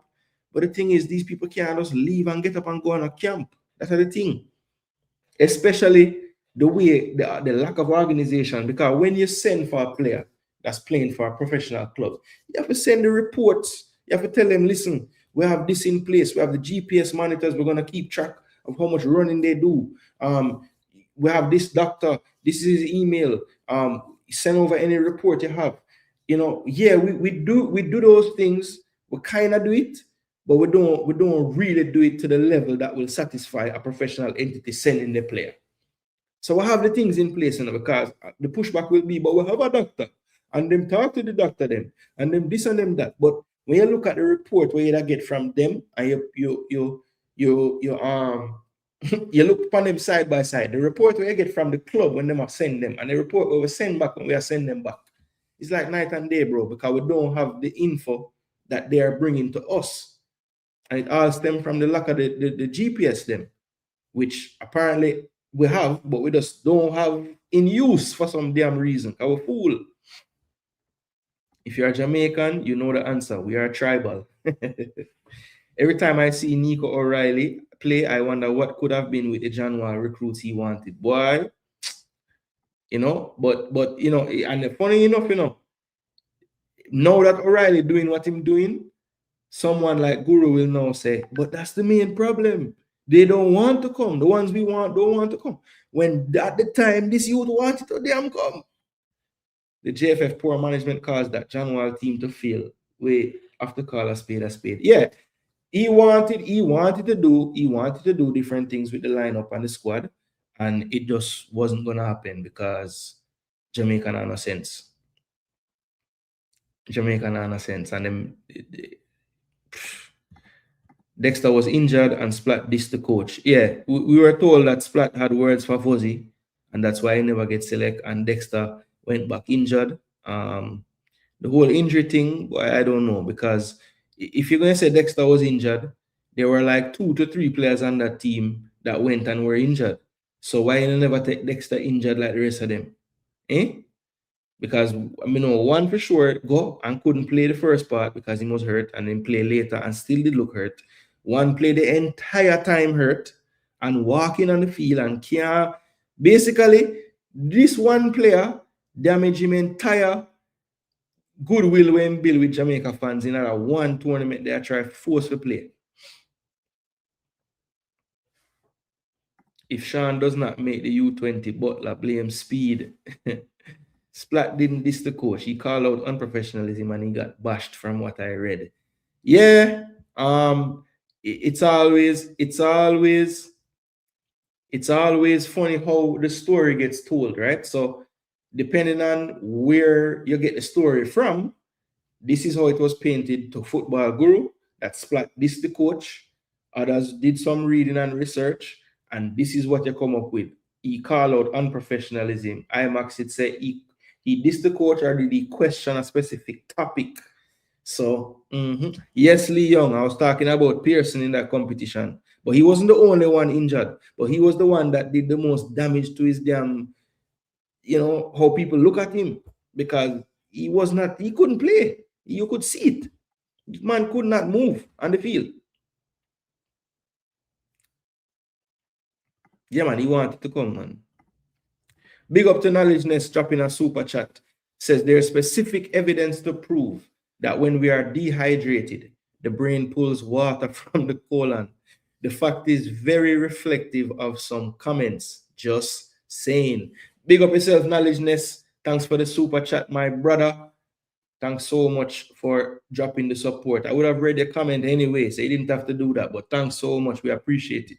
Honestly, based on what I can see, this discussion is going to be going on for the next 4 to 6 years.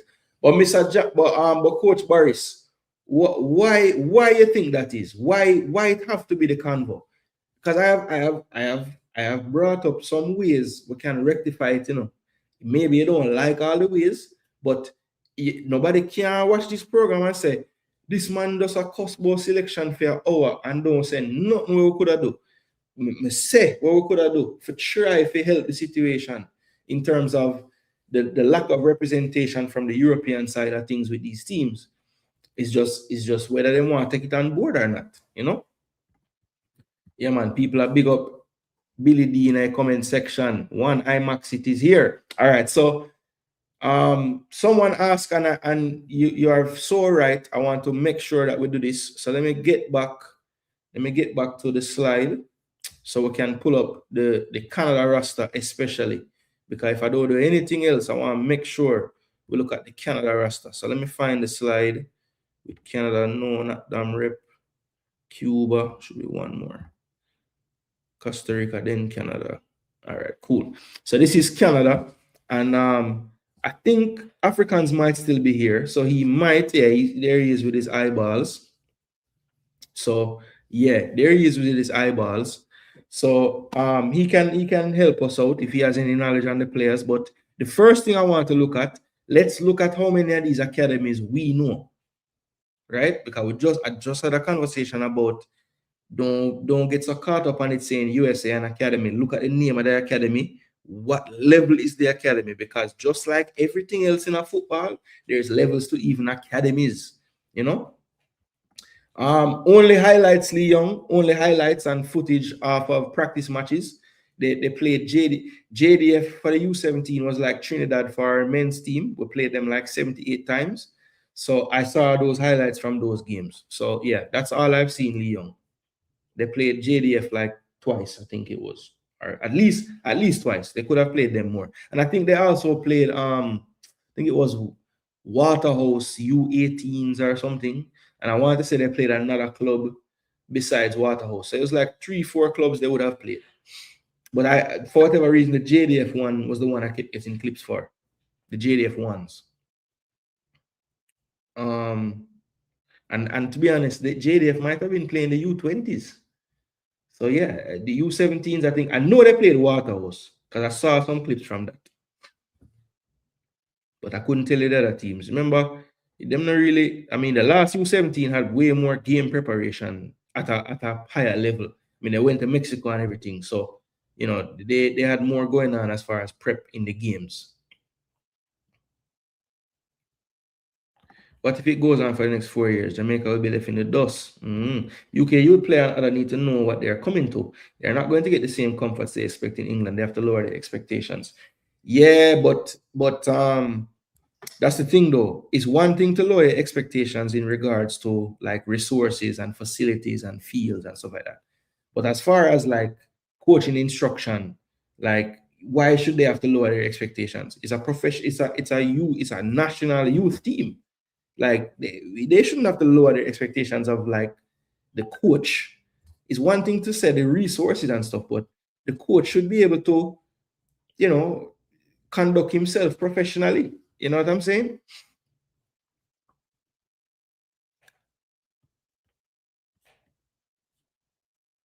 Yeah, I don't know, man. Like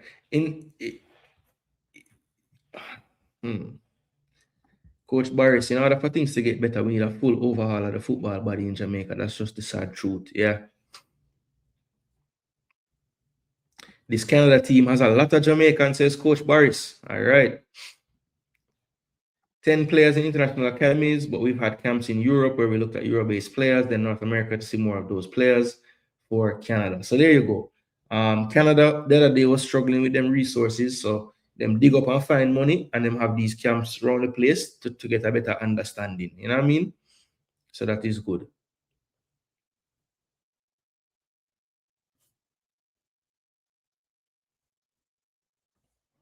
Yeah, man, that shouldn't be the goal. That shouldn't be the goal, man. You should aspire to raise your standard. And like I said, I would accept that comment, Guru, if you're talking about resources, fields, the bus not gonna be as nice, you know, that. But when you're talking about on the field of play, tactically, professionalism of the coaching staff and aptitude of the coaching staff, that's something that we should not have them lowering anything. Because remember, you know, we bring them to raise the standard. So you want them to come and drop it. Might as well you don't call them for real. Because you bring them to raise it. Yeah. All right. So looking at the Canada team now, let's just read off the names. The first thing, Canada made sure to put 2009s right throughout. They have one 2010. And I bet you this Rafi Bud guy from Cardiff is a big baller. That's how the man made the damn team. Right? So as he said, 10 international academies, the rest in Canada or in the United States. Yeah, I see a couple in the USA. But you see Samuel Rogers, goalkeeper, Vancouver Whitecaps Academy, Edwin Omoregbe. So you know that they're gonna have Africans cousins in every team. So that's one of his cousins there, Omoregbe. From Toronto FC. Then you have Alain Loma. He's over at Huesca's school. So that is Huesca. We've seen Huesca in the La Liga before.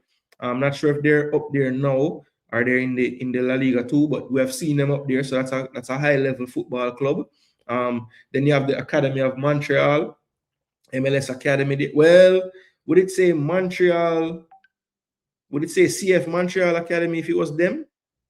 Well, yeah, no, Academy do CF. Okay, so that's the same thing. They just have the fancy French name there, right? That's Ulrich Zambel. Then we have Stefan Kapoor, another Toronto FC Academy player. So I guess we can get some scouting information from Jamari and from the goalkeeper Omario. We can ask them about the players. Maybe this time we'll have an actual scouting report, you know, because the last time that was the big thing. When we played El Salvador in the last game, they had a 30-page report, and Jamaica had a 5-minute meeting with no report. So yeah, that made a difference for them getting to the World Cup. Nico Wood, he's from Herenveen in the Netherlands, so he must be good because Netherlands don't produce no crap. Tyler Brown, Vancouver Whitecaps FC, Eloy Breton, Montreal. Then you have Castellan in Spain. That's Liam Dario Torres Cook. So that looks like obviously a multinational player there. Then you have Real Salt Lake, Van Parker, number 10. He's a forward. So, you know, they gave him the 10. He's at Real Salt Lake. He's one of the few that's not in a Canadian academy there. He's probably a good one there to watch. Van Parker will watch out for him. Silas Shapic, he came over from Austria. So He's at Austria Vienna. That's the top club over there in Austria. Then you have another Montreal Academy, Gabriel Pandolfo, another goalkeeper. Then we have Vicente Lourenco Casapia in Portugal.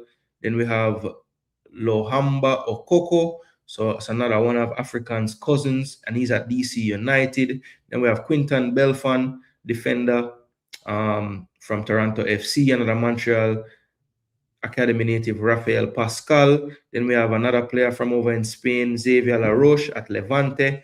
Marbella, another one over in Spain, Connor Rickert, midfielder. Then we have Rafi Bodu, we talked about earlier, the only 2010. So we can bet that he's full of talent at Cardiff City currently. Rio Ave in Portugal, Diego Belgado, and also Nice Football Academy. We have Benjamin McKinnon, another goalkeeper. So that looks to be the team for the U17s. What stands out to me, every single one of these academies, you can look at their website and you see a first team with a roster, with a stadium. So they're all coming from professional environments. And that does play a big part in how well they perform in these youth competitions. So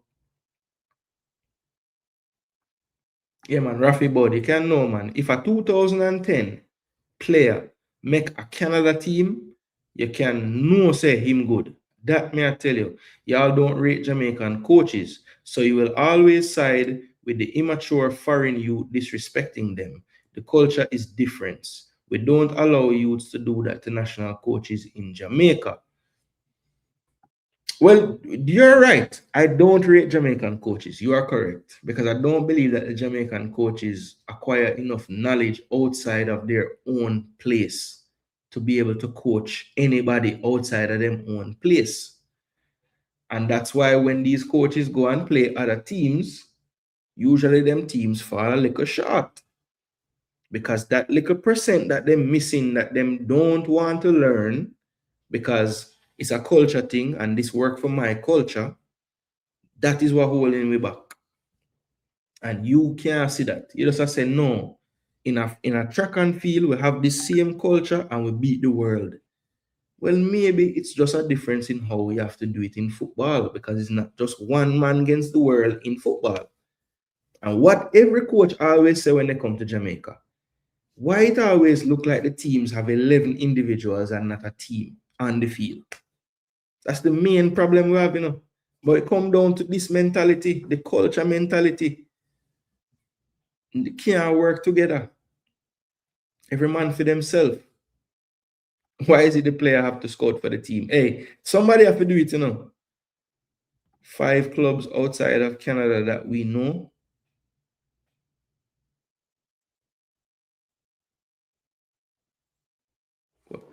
Ballpree, is this a question? Yeah, we have Brown as a 2010. Parker was on last year's team. Okay. So the guy Parker, the number 10. Okay. So he was the Rafi of the last team. Okay, cool. So what hole is that Chuku now? Like 12? Because the Chuku them don't play nothing them age, you know. If them are 14, them want to play U20. If them are 11, them want to play U17. Every country has learned how to get better by recruiting. Jamaica making a fool of itself, not going anywhere. The same reason we can't raise the standard to match first world countries' infrastructure, lack of funding. Boy, Guru, we can hide behind funding all we want, you know. But why is it that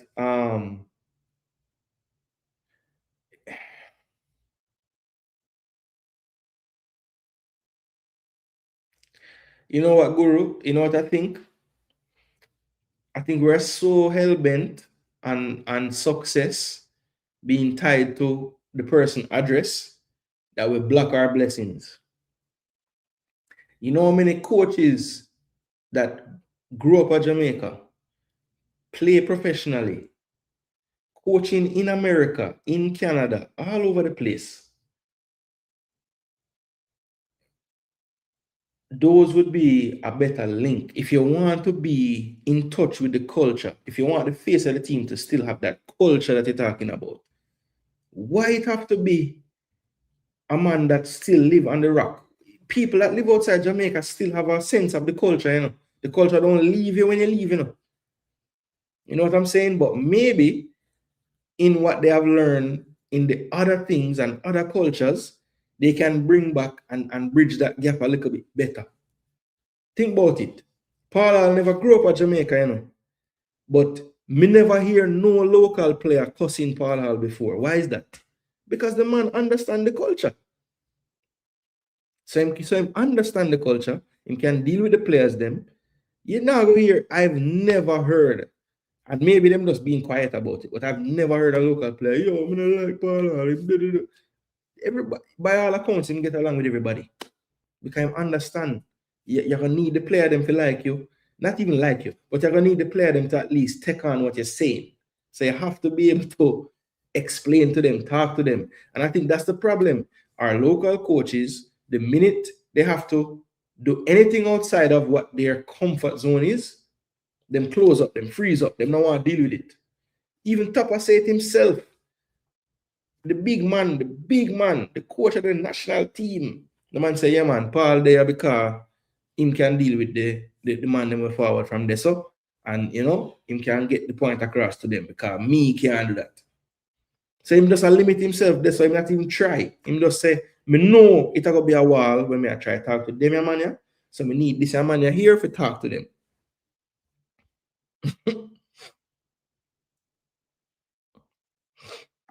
Puerto Rico 10, or the game them, oh yeah, game are going on now.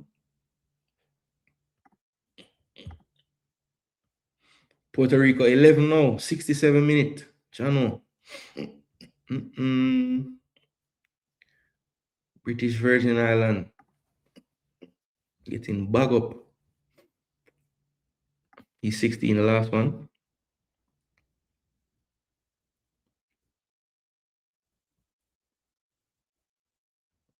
Black coaches and black quarterbacks.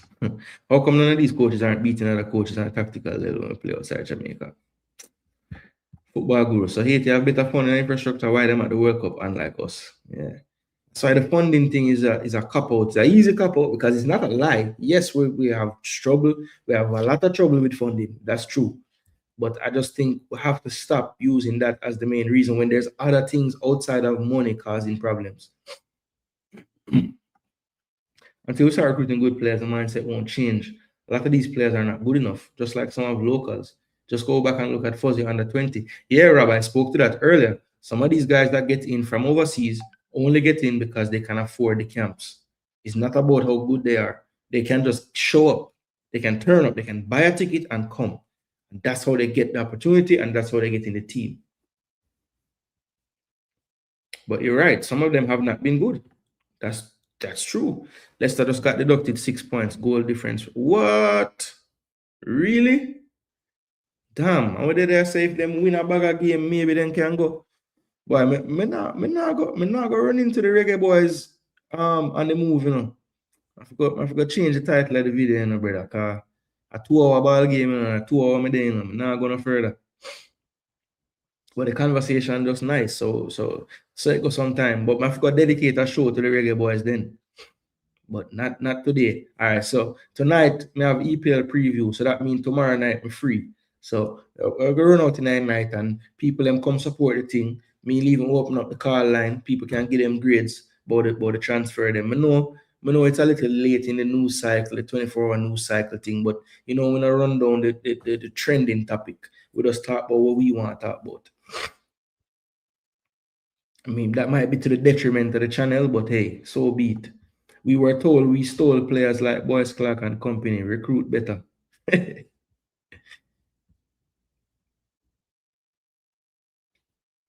Hide behind the fact that USA had banned us and other countries from immigrant visa because we are... Actually, Fuzzy U20 was good. Its coach's application on the field cost us.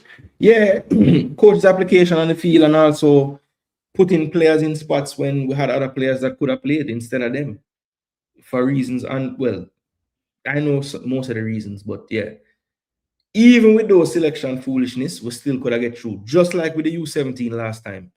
Even though the squad was not perfect, we still could have got through. Nowhere as good as we thought. Boyce Clark played well for the U20. He was very good, so I don't see that connection. Also, who is the company you refer to? Not arguing, just seeing where you're going with it.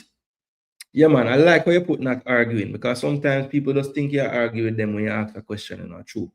This thing here is deeper than the rap. Until we talk about the psychological reasons, and until some different people we have serious money, we're interested to come do all these wonderful things. Well, that's the thing in a ball pre. People with money coming up, but a lot of times we beat them and say them thief and them just do it for thief. And so a lot of times the people them that have the money, them say want to treat people with money before, and them don't want to come and give them money anymore. That's really what happens, you know.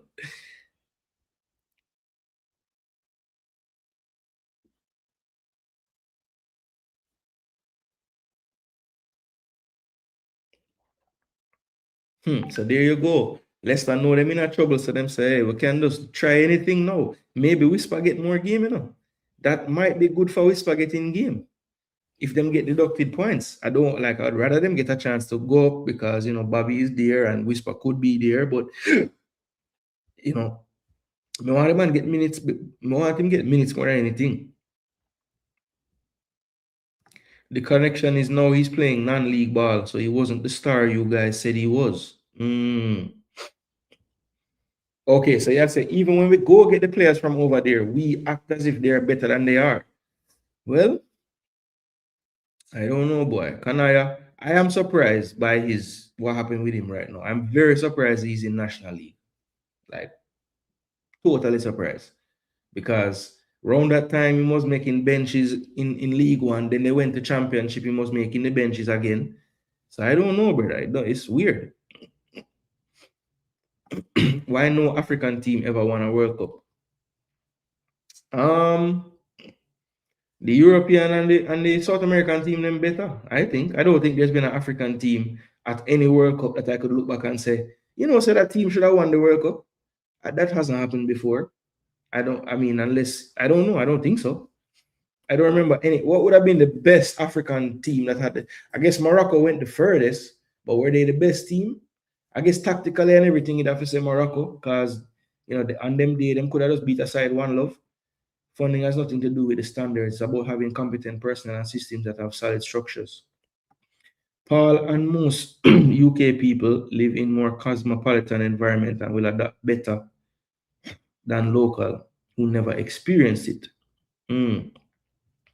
By that time, he was good at that tournament. He was using the present to judge the past. Can you do a show on Bunny? She'll be out of contract soon. She's on fire. I feel she should relocate if the bag big and better. Well, man from Portland, WSL is a top 3 league in the world, So, I don't know where the bag would have bigger. Maybe they might give away more money in the US. I don't know. But unless she goes to Man City is on a trajectory to be the best in England. They have been buying like crazy, putting people around her. Between City, Chelsea, and Arsenal in the women's game in England, that's the peak. So unless she goes to Olympic Lyon, but she already been in France. But maybe she does want to play for Lyon because she was in France with a small team. Maybe she want to go back there with the biggest team and win everything. I don't know. But I would think Bonnie still having more in the legs. Unless Man City just can't afford what she want. I think she's gonna re-sign with City, bro. To be honest, why would you leave? They're on the top of their. Since she's gotten there, she's been trying to get them to that top pinnacle of the England game, and it looks like this is the year where they're gonna finally do it. France and FIFA support Haiti more than the support that Jamaican youths get. Well, how about we So I'm assuming France support Haiti because they colonized them. So why we not get support from England? England exists too, and have money too, My point is we're not recruiting good enough players. Tyler Roberts, non-league, none of these players have transitioned. 6 points deduction isn't that bad. 1 win and they move up to 14th. Jamari Clark in the JPL. So Rob does go through all the players from that U20 and showing that they're not anywhere that we thought they would be now. So Boyce Clark in National League, Tyler Roberts non-league as well. Jamari Clark is in the JPL. Luke Badley Morgan, we're not sure where he is. And I don't know if I know Rob is right about Jamari Clark, and I don't know Tyler Roberts. I'm not sure where he is, and I know that I saw the news about Boyce Clark, you know. Yeah, man, Sadler. We'll have to. It sound like a show, you know, Sadler. We have to go try compare FIFA's funding to a country like Haiti versus a country like Jamaica, and whatever other funding they might get from their colonizers too. So that's a let me write that, because that is a topic we would really do some deep digging into. Haiti versus Jamaica and FIFA funding. Yeah, man, that is a nice topic for a show. We can hold a good reasoning on that. So Rob said, and Rob trying to balance it. Because say even the local Ziminese Pearson, them not gone where we thought them would have gone. Even though Pearson in the championship, I mean, that's not so bad. Kid from Inter Miami not even playing ball again. Who was from Inter Miami in that team?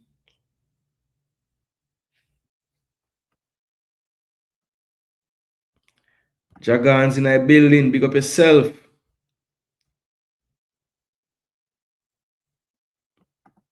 Jamaicans with money that interested in Jamaican football, there is no profit to be had. Most involved in Jamaican football is from the love of the game. So, and that's funny because it's only an overseas man can come and have the money and the love of the game. So no Jamaicans with money love the game. Boy, that's sad.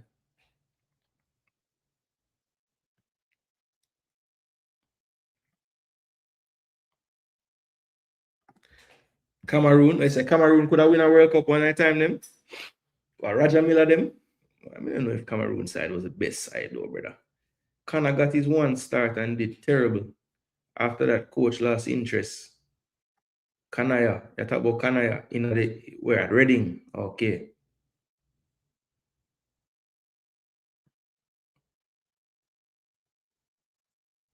Best African players don't play for Africa. Jay-Z, that's a great point. Because they don't actually damn play for the damn teams. Yeah, I would argue this team are one of the, I think Nigeria's 94 team as well in the USA was a damn good team. I don't think they could have won the World Cup, but there was a damn good team too when you look at the players. But this 2010 team was lit. And they were what a Suarez. Well, can't even blame Suarez because the man never scored the penalty. Funny enough, Karai, who didn't make the team properly, played more senior ball than all of them, don't it?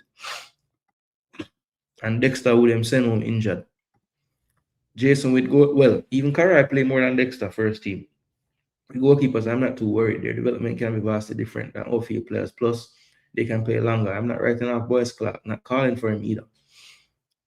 Yeah, that Boyce Clark disappoint me. I mean, if you're gonna say that him don't disappoint you, then you're just not being honest. Because I'm disappointed, and I had high hopes, and I wanted him to do great, and I just couldn't believe that, you know, that's happening.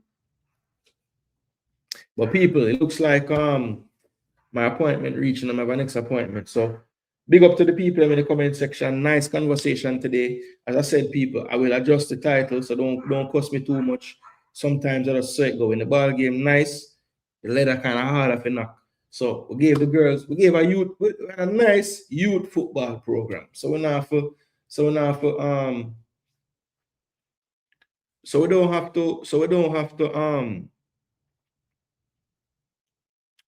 to say, yo, nobody don't give the youth them time. This was a 2-hour show, and all I've spoken about is youth football. I see the conversation fully engaged. We have different takes. Guru and Rob Smith have them take. You know, I, Maxit, Richard, Joseph, them have them take. Everybody have them take.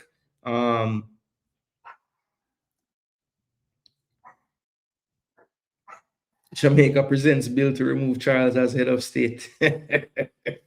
Hey, maybe that's why. Maybe that's why. But listen, as I said, this conversation, at the very least, hopefully it make a conversation keep continuing. And you can see people have different opinions on this. And it is what it is, but it's a conversation that I think is important. But one thing that I love that came out of this today, this thing about the funding and how much this team is getting versus that team is super, super, super important. So we're gonna do a deep dive and try to figure out exactly what that looks like. Look at like a 5-year period. What has FIFA given to this place versus this place? And how much of a difference is there between what the France would give to Haiti and what England might give potentially to Jamaica, if anything. So people, big up on yourselves. The wars in the chats, glad to see they never reached to no levels of mothers and those things, because listen, football is always going to be about opinions. You can rubbish a next man's opinion, that is fine by me, but you don't have to do it in a disrespectful way. You have to disrespect the person, just disrespect what they must say, right? That's all you have to do. That's what I'm going to leave you with. And we see it all the time. As an Arsenal creator or a man with depend on Arsenal creation, this same war we're going in the comment section now between this opinion and that opinion happens all the time throughout the Arsenal fan base. And that's fine. But where it go wrong is when man starts say, yo, you can meet me yes, so with you. It don't have to go there, people. It don't have to go there. How about trying to make the other side see your point of view clearer? How about that?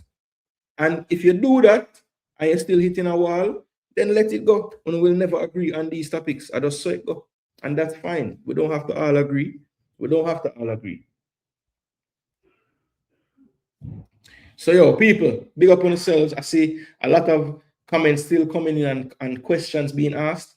Listen, when the show is finished, the comment section lives. It lives on. So just put your questions in the comment section. If you see my comment section, them after a show, is not that many. So if you give me one there, trust me, I will answer it, people. So if there's anything else that you guys want me to discuss or didn't hear in this topic and convo about the youth football, make sure, put in the comment section. I will do my research on it and I will answer you right here. All right, people. So keep the chat going there. As I said, there was a lot of things in the comment section, the live chat I didn't get a chance to get to towards the end. I have to run. So just put those comments in the comment section underneath the posted video, and we will get back to them and answer them and have the conversation then. The rest of you lot, tonight around 9:30ish, I'll be back for the EPL preview show. So if you're overseas, you have to wake up early in the morning to see that, but you don't know. Big up each and every one of you for tuning in today. Era said the likes them got over 60. That is lovely. Try to get it to the 100.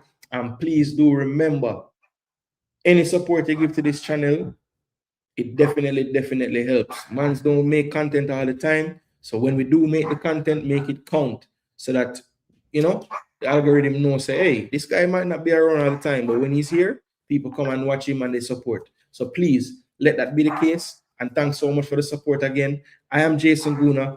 This is Jason Gooner TV. And until next time, come on, you young reggae boys. Top damn zone.